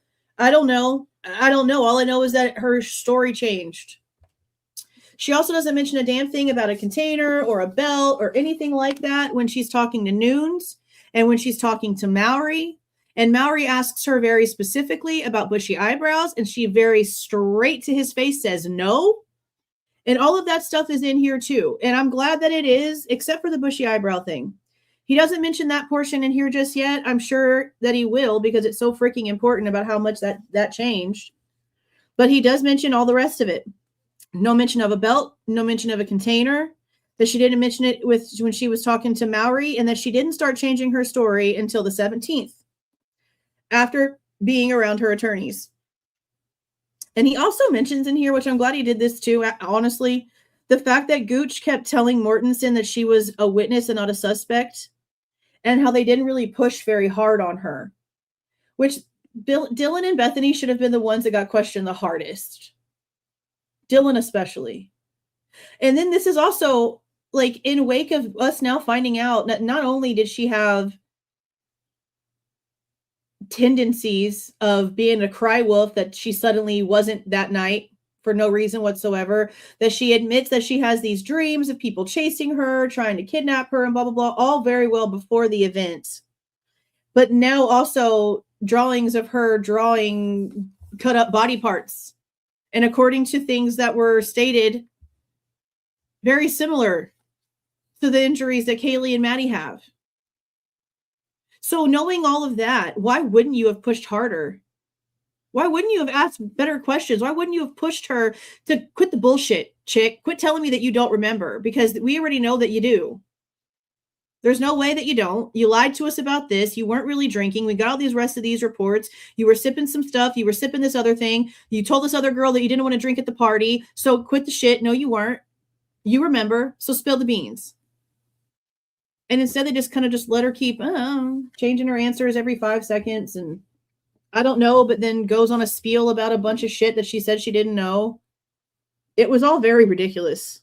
All very ridiculous. They definitely failed there. At approximately 4:20 that morning, so this would have been 15 minutes or so later, Finn's car is seen on a surveillance camera for 1112 King Road, which is immediately next door to the west of 1122, leaving the area at a... Now, something that we do need to put here, because it's extremely important now that we've gotten Dylan's information, okay? What actually happens a minute and a half or so before the car speeds out of the area is that Bethany calls Dylan. Not Dylan seeing someone and calling Bethany the way she lied to Officer Nunes about at the scene. Bethany gets woken up by a firecracker sound and an orangish yellowish light, and she calls Dylan. Again, Dylan did not call Bethany. What also happens that we didn't know about until very, very recently is that after that phone call, Dylan sends a text message to an unknown number. And then all of a sudden the car is speeding out of the neighborhood. That's sketchy to me. I don't like that. I don't like that at all. And I know that people are going to be like, oh my God, well, the cops have all of her information, blah, blah, blah. I don't give a shit. They're also lying about whatever the hell they feel the need to lie about, because this is not, again, the evidence does not equal the narrative. She did not call Bethany. Bethany called her. And then as soon as she got off the phone with Bethany, she sends a text to an unknown number. And then suddenly the car drives off like a bat out of hell. I feel like that's important. I feel like that's important. A high rate of speed. And if the court were to see that, or anybody in this courtroom would see that, you can see the car almost loses control as it makes the corner, heads north, and then turns to go. See, that's a good point, because she claims that she's like super hyper vigilant and blah, blah, blah, whatever. Every night but that night, little dill. Every night but that night, because remember what Emily told us. Emily and Josie both said that she's a little freaking cry wolf. That she will hear a little noise in the kitchen and call somebody with the boyfriend to come over so they can come check out the sound. But the day that you hear screaming, the day that you hear someone's here in a freaking panic, the day that you hear crying, the day that you see a man in all black walking out apparently of your house, and then you go down to your roommate's room and you pass by your other roommate's room and she's in her underwear, spread eagle on the floor,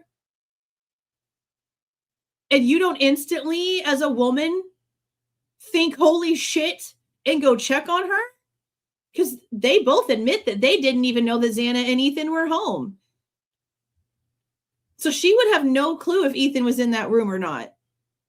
So you see this stranger, Little Miss Crywolf, with all these horrible thoughts in your brain, apparently, accordingly, allegedly. You see this and your first thought is not that she was just R'd or SA'd and that you need to go and find out what the hell is going on. And remember, she remembered Xana's position well enough to know that she hadn't moved a hair in 8 hours. She admits that. Who needs enemies, right? Holy shit. Let's see.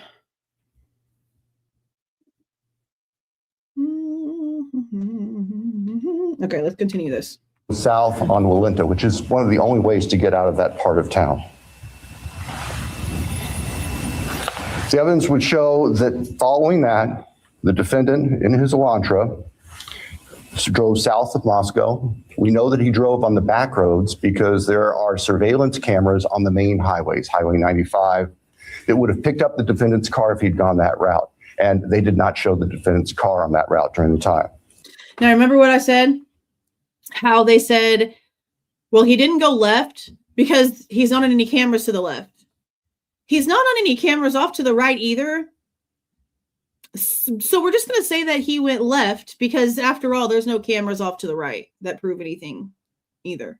It's the same thing. But I could also sit there and say, okay, so where's all the cameras off 95 then from him coming in? Because you're claiming that you have a car at 302 at Floyd's Cannabis that we already know is not his car. And you're claiming that you have all these other cameras on the highway. So where are they?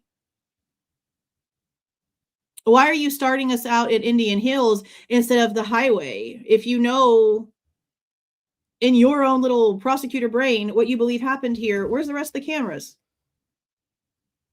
You go from 302 to 326. That's a long time with no other cameras. And the same thing can be said for the next morning when they try to say that his car goes back to the area. So where's the Pullman cameras? Where's the WSU cameras of him leaving the campus? That would literally show him coming out of his apartment to prove that it's actually him instead of this little car that passes in front of the gas station. That could be literally anybody and their mama at the same time. Like, what are you trying to do? There's no proof of any of that shit. Like at all. It's disgusting. This whole thing is so gross. So we know that he went through a variety of back roads in very rural, isolated part of Latah County. You're assuming. About 4:48 that morning, the defendant's phone comes back on. And the evidence will show that that phone was located south of Moscow, likely at a side road intersection with Highway 95.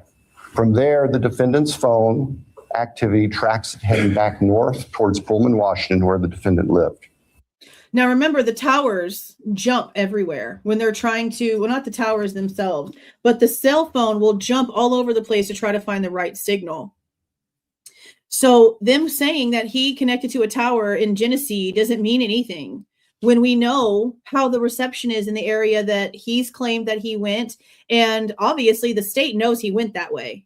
And I don't care what they try to say. They have to know that they went that way. You know why? Or he went that way. You know why I think that? Because they never tried to go in and correct their bullshit. Remember how the whole 7-minute thing happened? 7 minutes that they had calculated incorrectly for the car actually turning towards Pullman. And then they had to go in and remove it all. And lo and behold, the car had freaking fog lights that Bryan's doesn't. They never went back into the footage to find his car. Don't you think that all those months ago when they finally removed it from the timeline, they would have had all of this time to go back into all of that footage and relook to find the right car? They never did. Or did they? And the damn thing goes the way that he said he went. Therefore, they're not going to produce it. It would still be there. The right car would still be there. They just didn't like the direction that it was going. So, of course, they're going to pretend like they don't have it. The thing, though, is that the car coming back into Pullman definitely looks like Bryan's car. I don't have anything to say about the car that comes back into Pullman because it's coming back the way that he's claiming he went, and it doesn't have fog lights. It matches. Well, the back of it's weird. The back of the car in one of the videos is a little weird to me, but the majority of them of that car coming back into Pullman, it looks like Kohberger's car, and we know that he was that way. So I just don't understand why they wouldn't want to be more detailed unless they actually did go backtrack and were proven wrong and they don't want to produce it.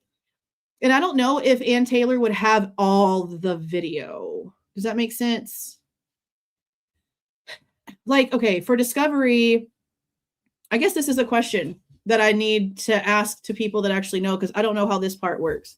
When it comes to Discovery, say they have like a freaking 18-hour video that they went and grabbed from Pullman, and it's just this one section that they believe the car was in. Now we know it's not the right car, but do they hand over the whole thing? Do they hand over to the defense the whole 18-hour video? Or do they just hand over like the piece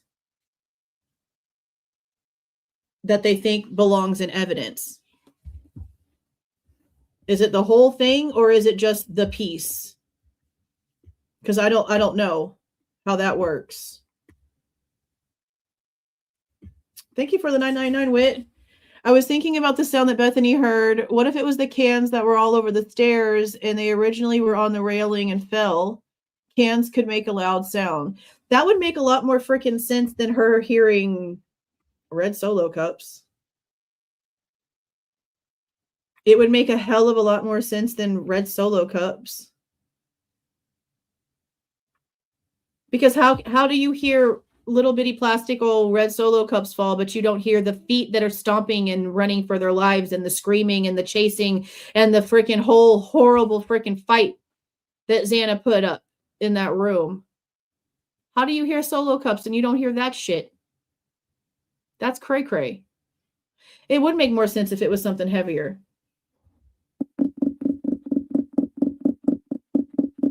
It would make a lot more sense if it was heavier, like metal.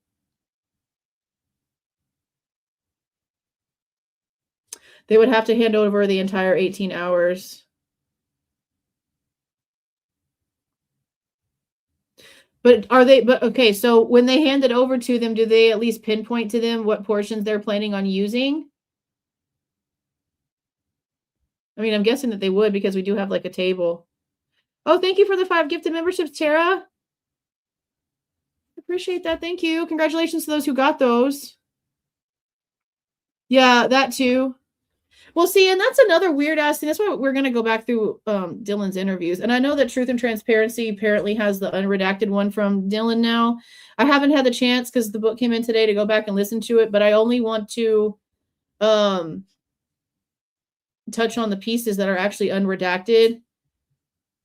I don't know if anything special is going to come out of it or if it really is just more like personal information type stuff. I know that in one of them there's a really, really long silence in what sounds like her talking about her mental health. I think it's the one where she says this comment got me thinking about. Dylan says that when she went to therapy and they like try to get her to like deep remember or some shit like that. I think that's how they put it, deep remember. That she can only remember hearing one set of footsteps. Because she said, like, when it came to Kaylee, like, saying that somebody was there and, like, running or whatever,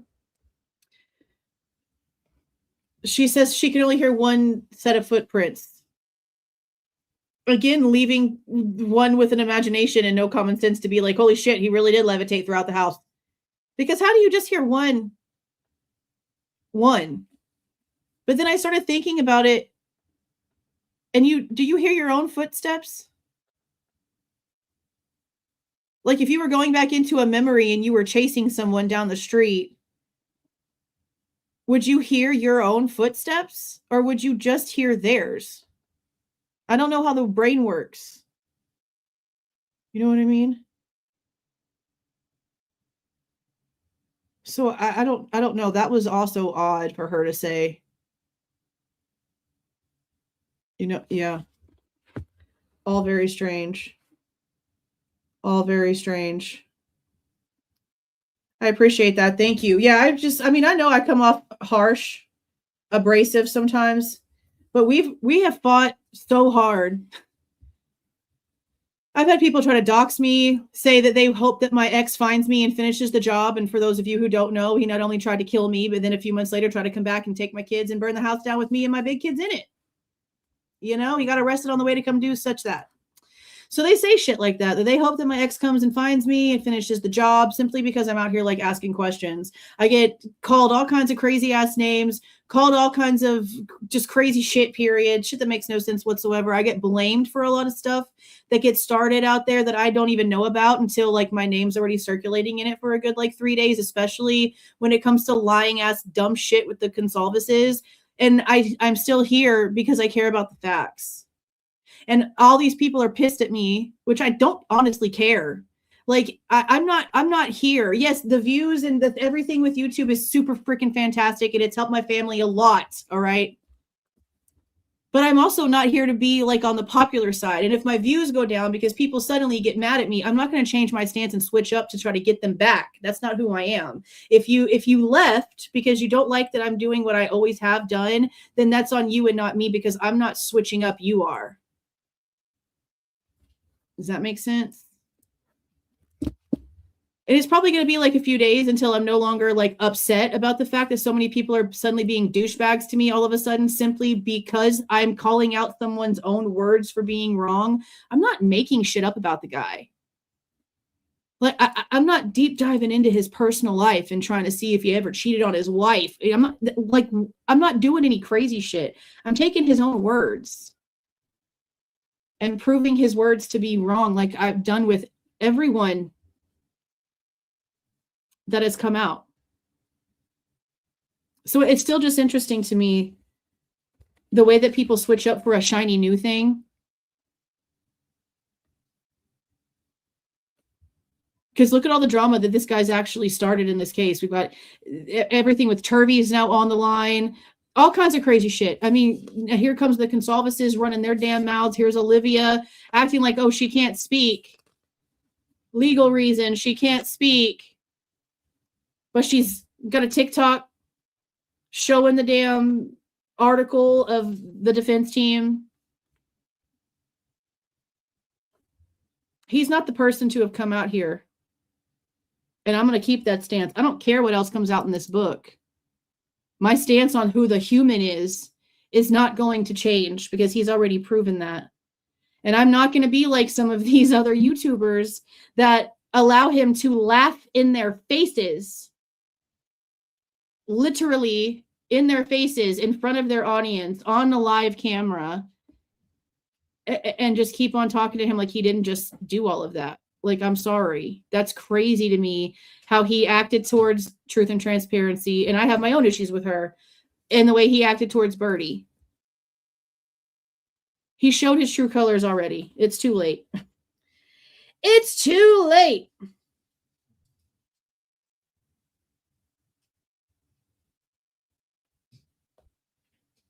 Okay. I think this is where they're about to start talking about the car coming back in. So let me go ahead and play it. About 5:26, starting approximately 5:26, various surveillance cameras in Pullman, Washington pick up the defendant's vehicle as he enters Pullman from the south and heads north and slightly west towards his apartment, where he arrived at approximately 5:30 in the morning. Yeah, I don't have an issue with that car. I think that is later that morning. This Sunday, the 13th of November of 2022. Mr. Kohberger's phone returned to the area of King Road. We don't know exactly what he did, but it returned to that area. It's about 9 o'clock in the morning. He was there for about 10 minutes and then returned to his Pullman residence. About 9:30, the state's evidence will show, evidence taken from the defendant's phone, that he took a selfie of himself on his phone in what appears to be the bathroom of his Pullman apartment with a thumbs up. Okay. Now remember, when the state produced that damn selfie, it was heavily edited. And I didn't understand. I didn't understand why it was so heavily edited, because as somebody who has dealt with the prosecution and the state and had to submit evidence herself in a criminal case, you're not supposed to edit evidence. You're not supposed to edit photos. You're not supposed to do anything. You're supposed to show it and submit it in its original form. So when the state produced this shit over here, everyone thought this was really the picture. Everyone thought this was really the photo of Kohberger that morning. And his eyebrows are dark and his hair is dark and he's melting into the wall. Then the Dateline thingamabobber came out. And this is the photo that was produced by Dateline. Exact same picture. Different edits. As you'll see on this one, he has a bunch of red splotches all over his face from his hairline all the way down to his chin. And he has a 5 o'clock shadow looking like he needs to shave. Really heavy. But you see this clear one right here where there's a definite difference in color everywhere. And his shirt is green and he doesn't have like darkness under his eyes. And he looks normal. And his hair is wet like he just got out the shower and got dressed for the day. This is the original photo. Right here, the green shirt. This picture right now, you can go to the Case of Interest website and you can pull from a state's exhibit as actual evidence. Look how heavily edited this photo is. The court allowed it. The court allowed for them to produce a photo heavily edited and not accurate. Now, again, in their little timeline right here, they want us to believe that he left his house at 9 o'clock in the morning, went back to the area of 1122. According to the probable cause bullshit that they've already thrown out the way, they tried to say that he hung around in that area for 10 to 12 minutes before then going back. I believe the timestamp that they have in the PCA is like 9 a.m. to 9:32. Like he would have left his house at 9 o'clock in the morning, went to 1122 King Road, and been back to his house at 9:32. But then they want us to believe that he took a picture at 9:30 and it looks like he's freshly showered with wet hair that he just styled. So how is he driving to the area of 1122 and taking a damn bath at the same time in order to take a selfie at 9:30 with his hair slicked back and wet and freshly showered? That don't work. That don't work. That don't work. Thank you for the $10, Melinda. I have a question in regards to the posing statement. If Bryan did the thing, how did he know to pose the two girls in a manner that shows the love they had for each other? Oh. I don't know. I mean, obviously I get the reason for your question, but I didn't even really think about the fact that they were posed in a way. I didn't get to that part. Like I'm doing this in chapters. So like tonight when I get off the live, I'll start doing like all of my highlights and stuff like I'm doing for this. I'll start doing that for chapter 1. But I do know, isn't it chapter 2, I think, that has that statement? Princess pose, right? Something like that. Which chapter is that?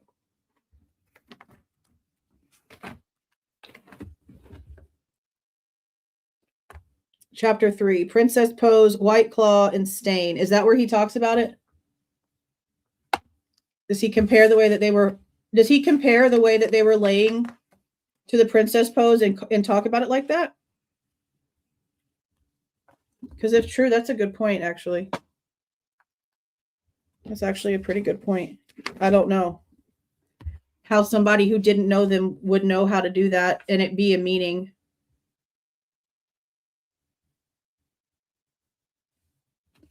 I just know that there's too much rage here. Too much cleanup here. There's way too much here for this to have been something that was a fly-by-night situation. That's for sure. Oh, shit. Thank you, JLL, for the $50. I just want to say you are the freaking best, Jules, and don't let anyone tell you otherwise. Well, I very much appreciate that. Thank you so much. You're so supportive of the channel. It's crazy. I very much appreciate that. Thank you. Thank you for the $50. That's wild. Thank you so much. Thank you so much. That's a really good question, Melinda. That would really, if that's the way that he's putting it in here. See, that's why I'm glad now that we know that Kaylee was like facing towards Maddie and it was more like a cuddle position, but I know that it's really hard to think. I know that it's hard to think about, and I know that nobody wants to think of any of them possibly still being alive and suffering and in pain after everything that we've heard, because that's like, man, that is like effed. Okay. Especially if it's Kaylee. All right. Like, especially if it's Kaylee, because we know how destroyed her face was. So that's why, like, I really hope that one day we know for sure if she put herself there or if she was posed that way. Because if she was still alive enough to move towards Maddie, to die next to Maddie, that's insane to think about. Or was she alive enough, like I mentioned before, to move towards Maddie because she sees the cell phone on the nightstand and she's trying to grab it? Because that's like the nightmare scenario. Sure, it could be a sadistic psychopath posing the bodies, or it could be worse. In my opinion, it could be worse.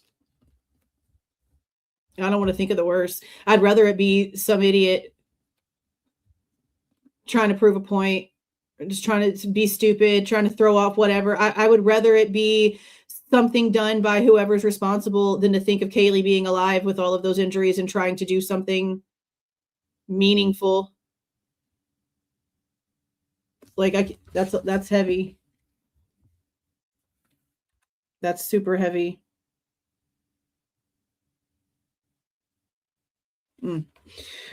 Okay, so in this again, when they're talking about the selfie, I am glad that he does mention the fact that this is not abnormal, that his phone is full of selfies, that he has so many that also have thumbs up, that this is like a pose. And also, there's been a few pictures that have come out of his dad, Michael, and he does the same thing with like the thumbs up in the pictures. So nothing about it is unusual. He does put in here again about how he'd only actually Googled corn 3 times in all of his search history, which is also really super important because they tried to make it seem as if he was searching up all these like disgusting, deviant things. And I don't even really know if we know for sure exactly what he really was searching for, because nobody's really being too honest here. But a whole 3 times as a grown-ass man, I'm really just sort of like wondering if it was just like for a project.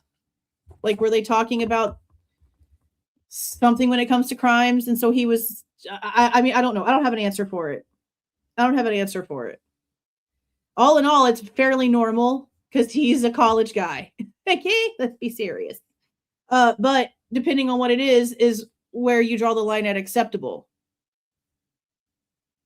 Because even innocent, there's just certain things that aren't acceptable, you know? So we're just going to leave that there until we get some more factual information on that one. But he also mentions here how within 3,500 text messages that were sent or received in his phone within 4 months of leading up to the crimes, nothing was admitted into evidence because nothing had any substance. There was nothing to say that there was anything nefarious with his conversations. None at all. Okay. The defendant's phone then went to the Lewiston-Clarkston Valley, approximately 30 miles south of Moscow and Pullman. That's where we see him. And the defendant is actually seen with his car at various businesses down there. This area is the confluence of the Clearwater. And there was something else. There's also like a bumper guard thing too. I have to go back and see the dates that we have the bumper guard change, because I know that at one point there wasn't one and then there was one, but that's so easy. And a lot of people get them. And they always get them like later. Most of the time the cars don't come with a bug guard. You have to buy one. I've never had one that came with one. But there is that too when it comes to the vehicles. I just remembered that. The river and the Snake River. Lewiston is Idaho's seaport. Large bodies of moving water down there. Mm-hmm.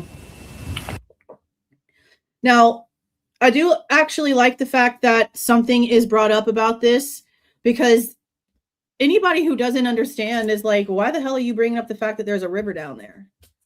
You know, like, why are you even mentioning that? And we also know that there was a search by, what's his face? Jason Jensen. Is that his name? Somebody that's a private investigator. I know that when I did a video about the article of them doing this like impromptu search for the knife for the knife itself, that a lot of people in the comments didn't like the guy. Like literally at all did not like the guy. Jason Jensen or something like that. But I know like one of the big theories has always been that like if it was Kohberger, then he had to have thrown it in the river. But there's never been any proof of like anything ever. It's just like one of the theories they have because of the direction they claim that he went. And I mean, if you did commit a crime, throwing something in a large body of flowing water is probably the way to go. Because water does like its own thing, you know what I mean? When it comes to like erosion and erasing evidence, especially when it comes to DNA and fingerprints and stuff. Of course, sometimes it doesn't get rid of it. But that was like the theory that they had. So that's the reason why it was even mentioned. But anyone just like listening to that, it's like, why are you talking about the river? You know what I mean? Like it doesn't even make sense to most people. In addition to tracing the defendant's activities, as I've just outlined on the 13th and leading up to the 13th, the state's evidence will show that following Sunday, November 13th of 2022, business records show that the defendant began searching for a K-bar knife and a K-bar knife sheath. Did they ever give us dates for that? I don't know if they ever gave us dates for that, but I will also say that someone who lived in that area, that was a local to that area, that was studying criminology, that knew about the case, looking up a K-bar knife and a K-bar knife sheath or whatever about that knife at that point in time, especially that late in the game. Because I think when they first started their narrative on this, it was something to be about him already being back in Pennsylvania or whatever. Facebook groups before Kohberger's name was anywhere was talking about the knife sheath. Like that was one of the big things when it came to like Papa Rogers. So there was already a lot of talk on social media about the kind of knife. On top of that, look at how many people were being shown a freaking K-bar knife. So you know damn well that all those college guys went out and told all their friends, man, you showed me this knife and it looked like this, blah, blah, whatever. Like the word got around. And we also know that so many of them know people in Pullman. So it would have been so easy for the word of mouth to go around. So for him to have like been searching that isn't really like a big deal. Like at all, honestly. So I wish that they would like give more information on that since they're adding it to their story. As the state believes, to replace the one that was left at the scene of the murders. But then again, he's trying to say that it's being looked up so that things can be replaced. But if something's just trying to be replaced and the only thing's missing is the sheath, why are you also looking up a knife? I guess he's trying to say that in his story, Bryan got rid of both and he's trying to replace them both. They need to show proof of that. The evidence also will suggest that there were at least attempts by the defendant to delete or alter his purchase history on Amazon where all these transactions had occurred. And that's also another something that I don't understand because, again, on my computer, on my phone, I can't find anywhere where I can delete anything like that. I know that you can go in and you can remove things from like wish lists. And there's also like how you can move stuff to or like save for later and it'll go away and then you can like put it in your cart later on. But as for like deletions, I've never figured out how to do it. I know some people, very few people have said that they can. I can't. I can't figure out how to make it happen.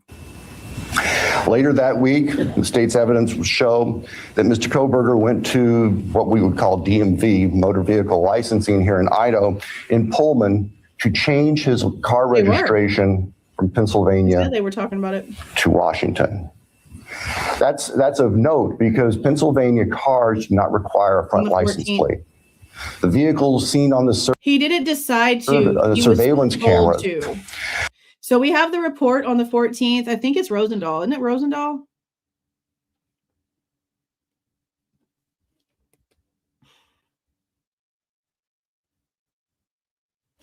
Pretty positive it's Rosendahl. Let me make sure. But this report right here about the officer running off to Walmart is the very first actual report besides the original 29-page narrative And yes, this is the book. Somebody asked earlier if I was holding the book. This is the book. The hardcover cover is just like making it hard to hold, so I took it off.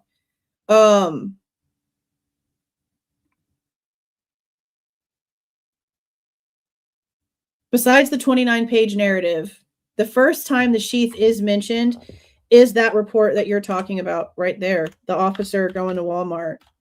But I don't think he decided. He was like told about it and was told to go to Walmart.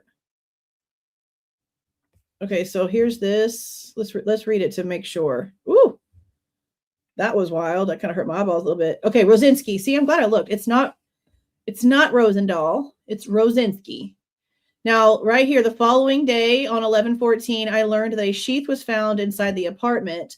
The sheath was tan in color and had a Marine Corps eagle, globe, and anchor symbol on the sheath. The words USMC were located under the EGA, and K-bar was above the EGA. I was tasked to follow up with businesses in town to see if that particular knife was sold there. I followed up with Tri-State Outfitters, Big Five Sporting Goods, Moscow Building Supply, Spence Hardware, and Walmart. Each of the above stores does not sell a K-bar brand knife. So yeah, he was told to go over there so that he can take a look and see if they sold them at all. But this is the first report. Does it let y'all see the Control F? Oh, it does. Okay, good. See, you type in sheath. And number 1 is it being listed as item number 11, which I hate the fact that they have different numbers, okay? Because for ISP, item number 14 is the damn knife sheath. And for MPD, item number 14 is the vape pen, and item number 11 is the knife sheath. I hate that they did not keep the same number system because it makes it so freaking hard to not get aggravated and confused without having to pay hella micro attention. And it's just really annoying. But see how this is number 1 of 24? The very next one is being told on the 14th. That's what the problem was. And see, this is supplement number 8, sequence number 8. And look what we have all before that. John Lawrence, who we know was at the scene with Mallory. Aaron Morris, who we know was at the scene and holding up the door entry. Oh my God, this is taking forever to load. Dollinger, who we know was also there.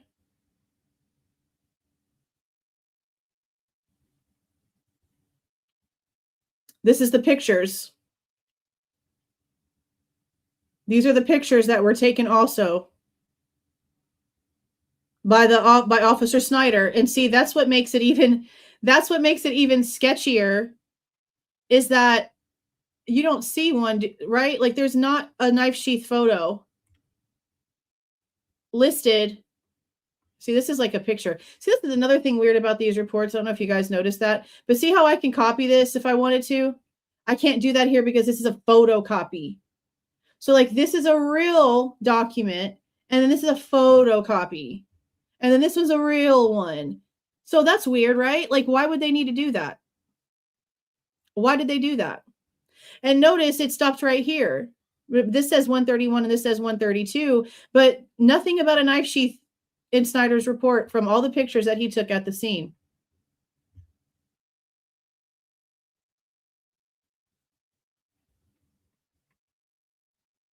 This thing is taking forever to load. I need to, I guess, reset my modem again. See, that was Snyder's report. But all of these reports before the guy that went off to Walmart, and not a single person mentions the knife sheath. You're the first guy going in, walking around, taking pictures of the scene within less than 20 minutes of the 911 call, and not a single picture that you took on your phone is the knife sheath. That's crazy. That's crazy. All right, let's see where we were. Did I miss something over here? Thank you for the $1.99 law check. I emailed you something from Reddit regarding Amazon. Oh boy. Is it a receipt?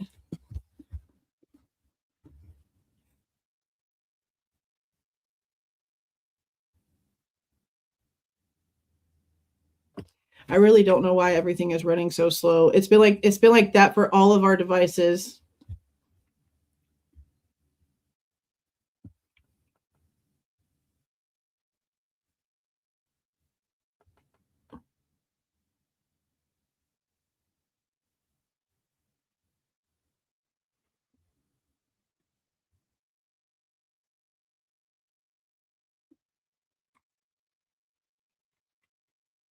Oh, Sabrina, I got your Cash App. Thank you so much. I didn't hear my phone go off. I appreciate that. Thank you. Okay, let me see what this says.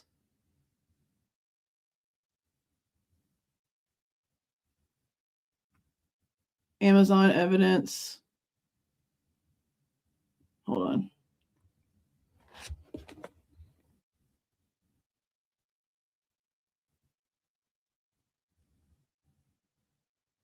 Oh yeah.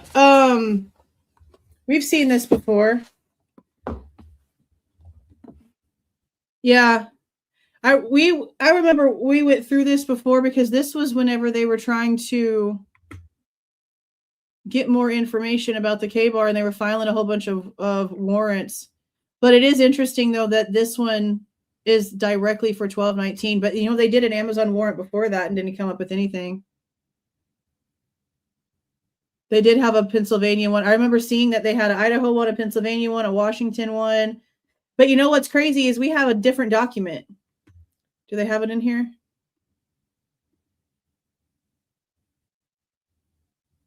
I'm going to FOIA the damn receipt.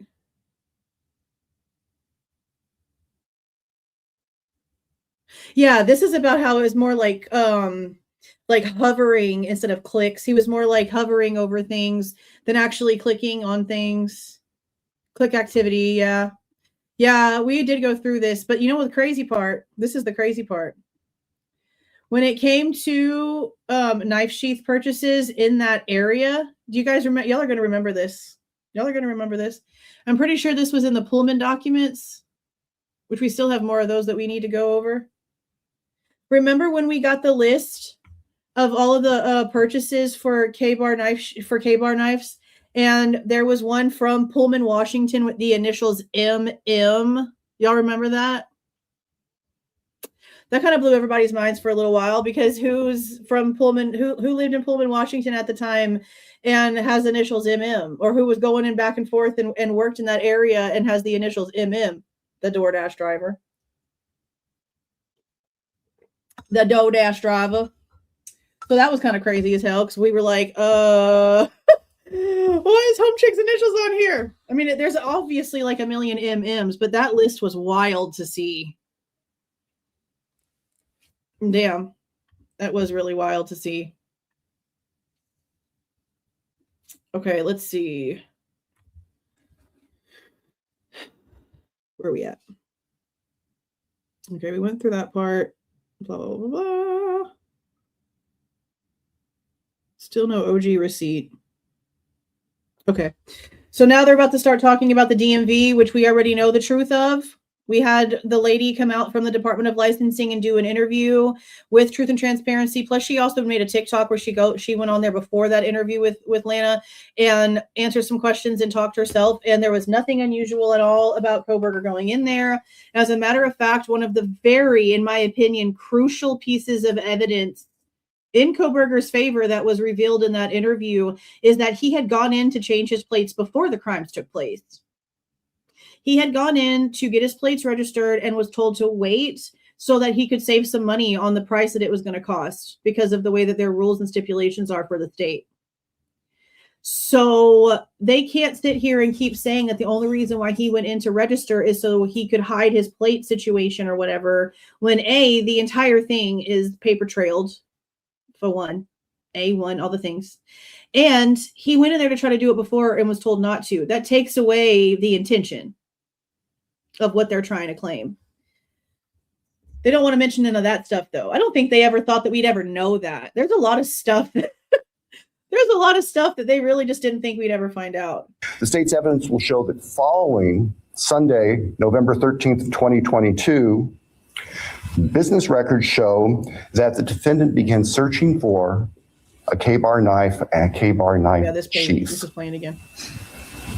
As the state believes, to replace the one that was left at the scene of the murders.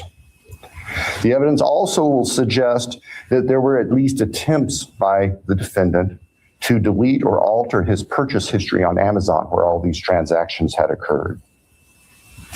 Later that week, the state's evidence will show that Mr. Kohberger went to what we would call DMV, motor vehicle licensing here in Idaho, in Pullman, to change his car registration from Pennsylvania to Washington. That's of note because Pennsylvania cars do not require a front license plate. The vehicles seen on the surveillance cameras of the defendant's car showed it didn't have a front license plate on it. At the time of the traffic stop by Deputy Duke in August, it was Pennsylvania plate, no front license plate. Now, I'll stop this right here because not only was that not something that they actually gave two shits about until after they had Kohberger's name, and that was verified by Brett Payne. There was a photo of the vehicle that the state put on the website. I think this is the document right here. Yeah. When you take, which one is it? This one right here. This picture right here of what they're claiming is SV1. Okay. It's real odd the way that they have it. And I know that it looks kind of weird. But when you like zoom in on this picture without doing anything else to it, there is like a rectangular shape happening right here. Like there's a front license plate holder, at least. There's something right here on the section of the car. Now I'll take it back and you can see it yourself. You can see the little rectangle in there. And from what I'm understanding, the pixels are not going to just make that shape randomly and then it be just a coincidence that it also matches the same shape of a freaking license plate. And it's in the spot where a license plate would go. You know what I mean? This is something submitted straight. That's why I showed you exactly where it came from and that I didn't put it in no editing, nothing. I literally grabbed it and voila, there it is. Let's see if I can make it any bigger. This part's, nope, I'm zoomed in at 500%. And again, when Ann Taylor was asking Brett Payne about all of this information, nothing about the front license plate even entered into the living document until after they had Kohberger's name.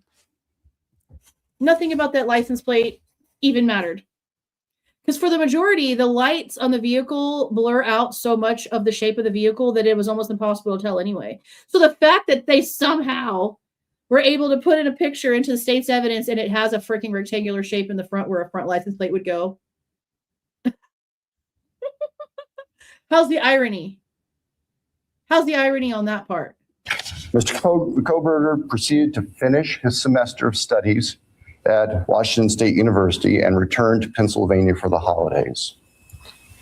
Law enforcement at this point were aware of Mr. Kohberger, had been accessing information about him, were trying to find him. They located him in Pennsylvania, and they conducted what's called a trash pull.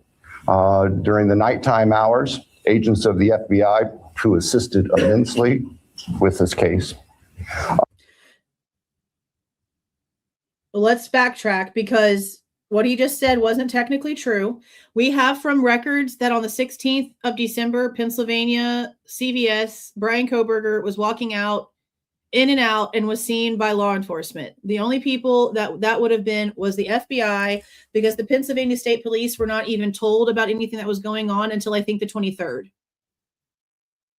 Don't quote me on the 23rd date because I'm not, is it the 23rd? It was almost a week.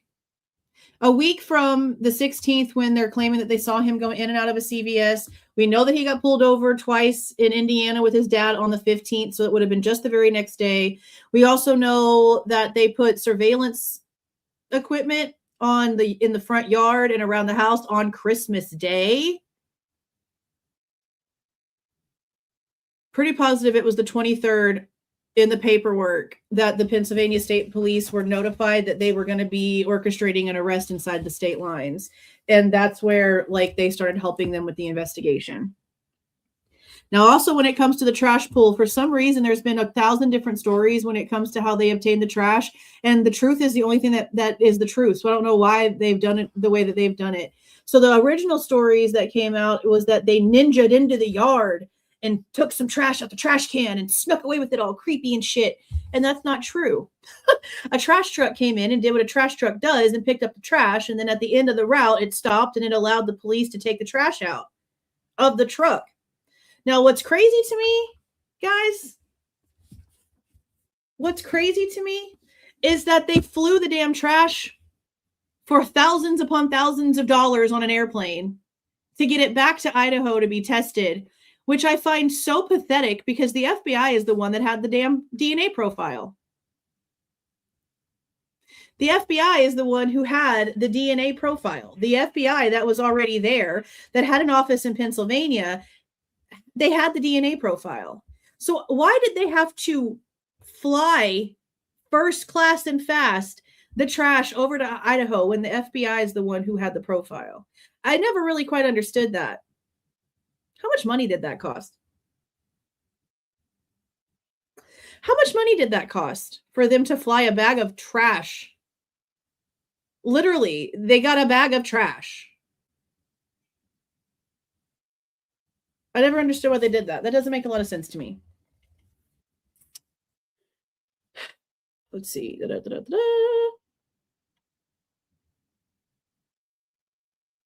So he does put in the book, the FBI, what I just said, the FBI did not simply locate him in Pennsylvania. They surveilled him for more than 2,500 miles as he drove home from school with his father. A trash pull is warrantless search. It would have been contested at trial.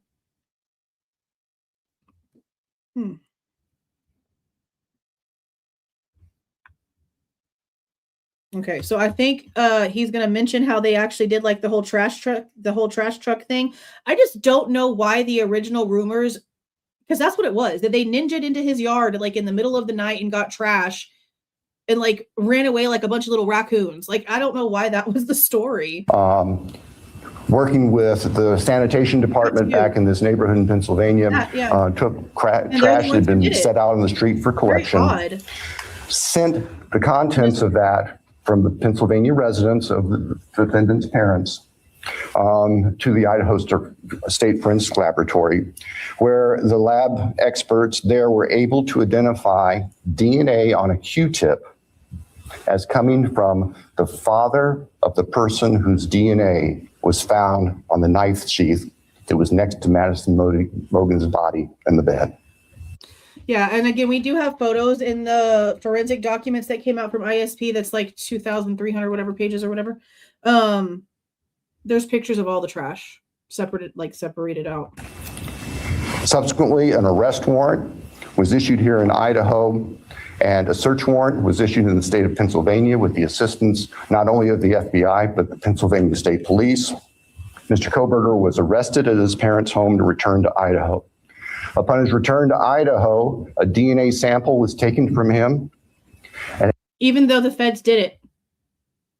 That's another thing that the feds did, which is another big problem I have with the author of this book. And I'm glad that Truth and Transparency said it in the live, because regardless of the problems, I said that her interview was the best one so far. And Jeanette Levy's was pretty good, but I felt like she at least argued back with him a little bit and prove that he was kind of full of shit about some things. But anyway, when it comes to this portion, hold on, where's my note for this? Oh, hold on. Let me backtrack like 10 seconds so I can get my train of thought back. Subsequently, an arrest warrant was issued here in Idaho. That's what annoys me about the author of this book. Because he's a freaking ex-FBI agent, right? And we already know that the FBI broke rules when it comes to the genealogy testing. That was admitted to by Judge Hippler, Mr. Malpractice himself, but that it was constitutionally unimportant. Those were his words. We also know that the FBI took swabs of Kohberger when he was arrested. We know that. We also know that the FBI is the one who did the phone extraction for Bryan Kohberger upon his arrest. We also know that they are the ones who profiled the person that they're claiming would have been responsible for this and told Bill Thompson not to bother asking whoever got arrested eventually why they did it, because it just wouldn't make any sense, so don't bother. They're also the ones who did the car information about it being a Hyundai Elantra, and a Hyundai Elantra was never even on the original list of vehicles. Like, it wasn't even considered for weeks. They also did the cell phone analysis. That's missing all kind of data points, that we're being lied to about the information that's actually available or not. They're sitting here trying to tell us things that they would only be able to actually have access to that information if they actually have another thing that they're telling us they don't have access to. Yeah, that's exactly how ridiculous this entire thing has gone. So I don't appreciate the fact that Chris Whitcomb is coming out here and saying that the reason why he didn't add the FBI or any of the FBI agents that did anything in this case, and we've got names of all of them, they're all in documents, because he felt like because they did not file, these are his own words, okay? His own words about this, and this is in Lana's interview. His own words about this is, they didn't file reports like the others, so they're not as important. They did everything. The reason why the state couldn't hand Ann Taylor over any discovery is because the FBI wasn't giving it to the state. So to say that the FBI are not key individuals when they literally were the chief of this entire situation and everyone else was just doing what they were told, that's a big issue I have with him, because we already know that the FBI threatened Gabriela Vargas, that they told Steve Goncalves that if he didn't shut up and stop trying to get a hold of people with information, that he was going to get arrested and he was going to be in trouble. We already know that the feds are full of shit. They always have been. It's another reason I can't take anything that he says seriously without double checking it myself, because you're lying, sir, about the importance of the FBI in this case. For some reason, you're feeling the need to not be honest. And I'm pretty sure it's because you're still collecting retirement from the government. So you probably got to be careful, right? And a search warrant was issued in the state of Pennsylvania with the assistance not only of the FBI, but the Pennsylvania State Police. Mr. Kohberger was arrested at his parents' home to return to Idaho. Upon his return to Idaho, a DNA sample was taken from him, and it matched the DNA found on the knife sheath next to Maddie's body at the crime scene. Yeah, they went to her house like late at night. I can tell in the court, and she got a kid at home. in public, the weapon itself, the knife, has not yet been recovered. In my hand. I can tell the court that the defendant's apartment in Pullman was searched, as well as his office. Spartan would be a kind characterization. There was virtually nothing there. Nothing of evidentiary value was found. And that's something I'm glad he noted this part in here about how like his office and his apartment and everything was searched and nothing was found. And he says nothing of evidentiary value was found. Nothing. This is a death penalty case. Yeah. And for so long, for so freaking many years, until that one document came out, I think the one that I think in the set of documents in October, was it October? Maybe not. No, we knew this before the plea, so it wasn't October 2025. We knew this stuff beforehand. There was a document that finally came out from the lab showing that the hair that was found in Kohberger's apartment was not a match to Murphy's. And for years up until that point, people thought that that was going to be the smoking gun, that it was Murphy's hair. Like there was even a lot of like really big blonde creators out here trying to push that it was proof, because why else would he have a animal hair? Being a loner with no friends and no pets, why would he have a hair? It had to be Murphy's. And then it wasn't. I think, didn't they say that it was like closer to a cat's hair? Don't quote me on that. That might have just came out of somebody's butt and put out somewhere. I don't know. But the damn documents that we got in the court record did say that it was not a match to Murphy. Of course, we're now talking 6-8 weeks after the time of the killings. In Pennsylvania, the defendant's car was seized and it was actually pretty much disassembled internally. And it also had been cleaned. There was a bucket of cleaner right beside it. This whole thing is in July. I think we can all look to our own cars, in those compartments in the doors. Yeah, it was probably try to keep them clean where you put stuff. There's always some degree of crud in there. They were spotless. The defendant's car had been meticulously cleaned inside.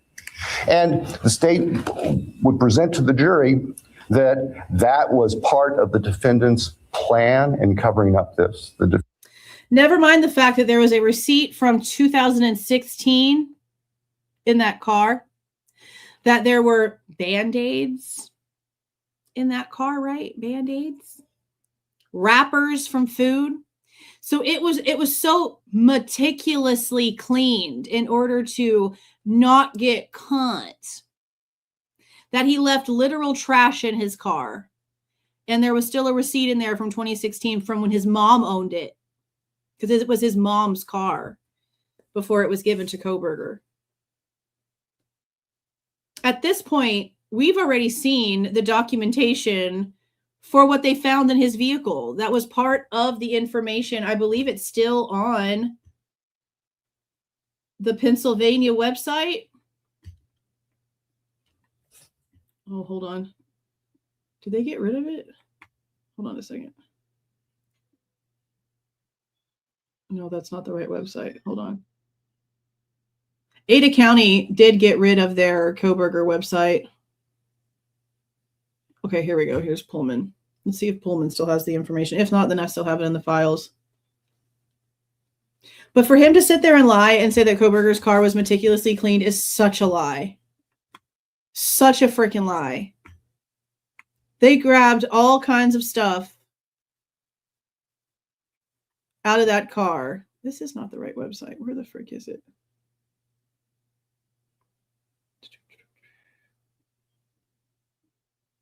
That's Moscow. That's Pullman.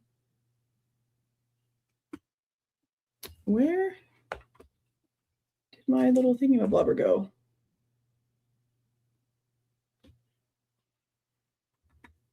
I had this page saved for forever.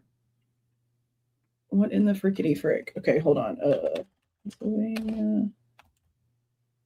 Let me just go to my own description box. How the frick did I get rid of my bookmark? Hold on. I want to show y'all the paperwork from Pullman because it has an inventory list of stuff that was taken from the vehicle itself. And then also the stuff that was taken from the inside of the house. Okay, here's the PA site.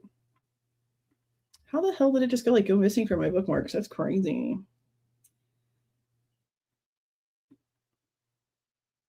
And for those who haven't seen the stuff from Pennsylvania, there's the website here. And this is what it looks like. All right, let's see. Hyundai Elantra. This is the house. Oh, I think they had them backwards. Hold on. This is the house report. I think I remember reading them that they had them backwards.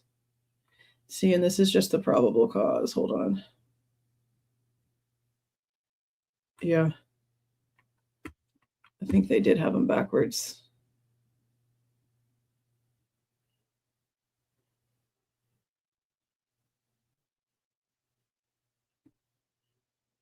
Let's see. Okay, yeah. So right here,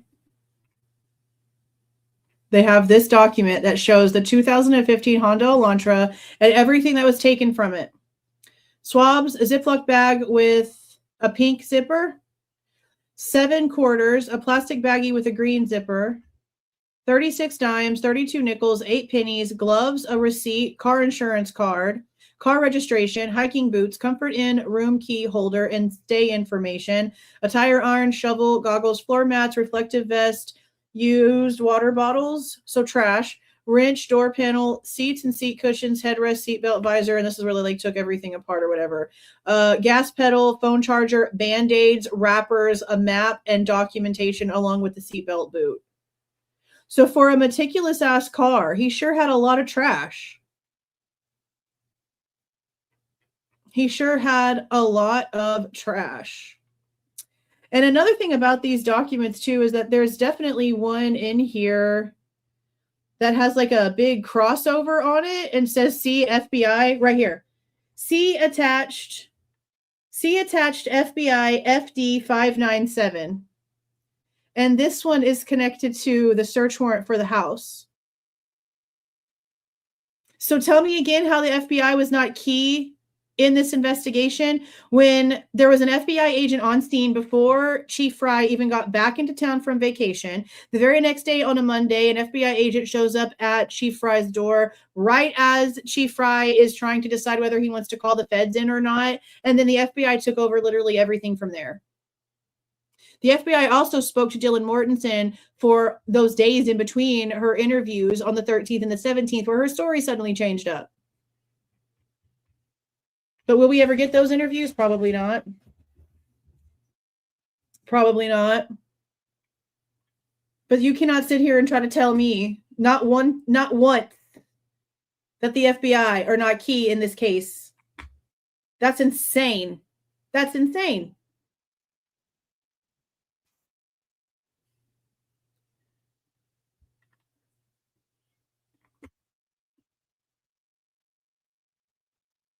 Here we go.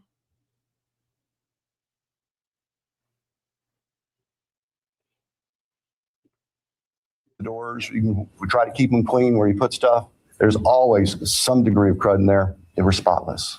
The defendant's car had been meticulously cleaned inside.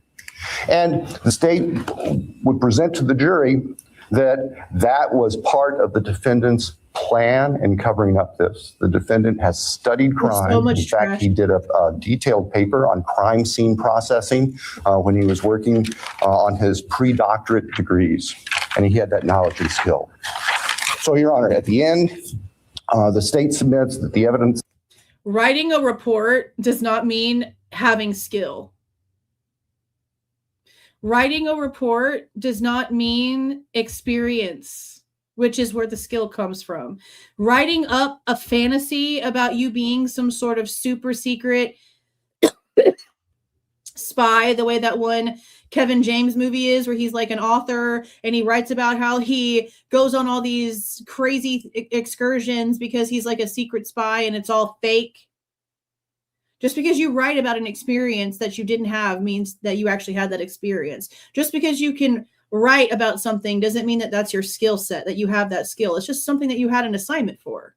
So for them to be putting so much freaking emphasis on the fact that a psychology major, because that's what his whole thing was about back then, criminal psychology. For them to be putting that much emphasis on a school assignment that they all had to do. Like, for them to be in their positions, they all had to take criminal justice courses. At some point, they all had to discuss crime scenes. Should we be looking at them just as crazy? Because it's crazy. That I've given just a quick overview of, and that to present in court would consume weeks, which the state is prepared to do and has been prepared to do, would show that as the defendant has just admitted and pleaded guilty on November 13th, 2022, excuse me, Ms. Kohberger entered the residence at 1122 King Road in Moscow, Idaho. He did that with the intent to kill. We will not represent that he intended to commit all of the murders that he did that night, but we know that that is what resulted, and that he then killed intentionally, willfully, deliberately, with premeditation, and with malice forethought, Maddie Mogen, Kaylee Goncalves, Ethan Chapin, and Xana Kernodle. Thank you. Thank you. Yeah, there's that. Okay. I don't think I had anything else that I wanted to show. Let me see what the rest of these notes are.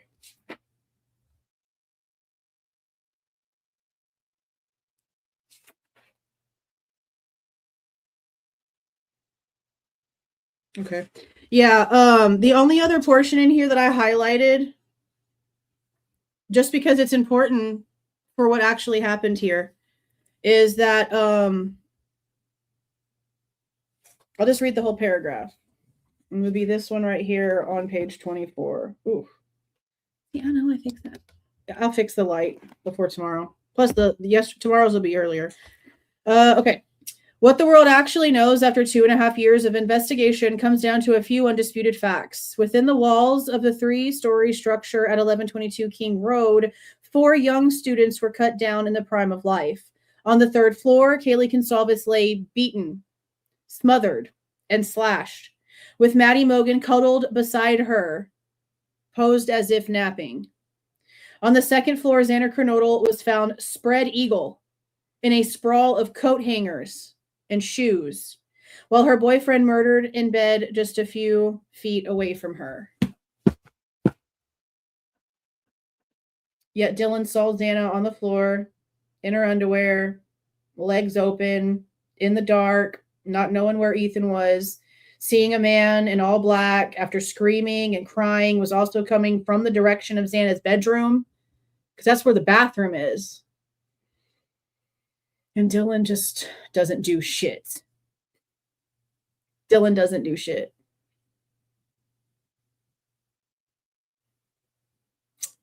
So disgusting. All right, you guys, have a good night. I will see you guys tomorrow. Thank you so much for being in here. I very much appreciate you guys so much. See y'all. If you like the way that I present this information and give my opinion, please don't forget to leave a like on the way out. Subscribe to the channel if you have not subscribed already. And please don't forget to make sure that the notification bell is set to all so you don't miss any of my rants, reviews, reactions, updates, or deep dives.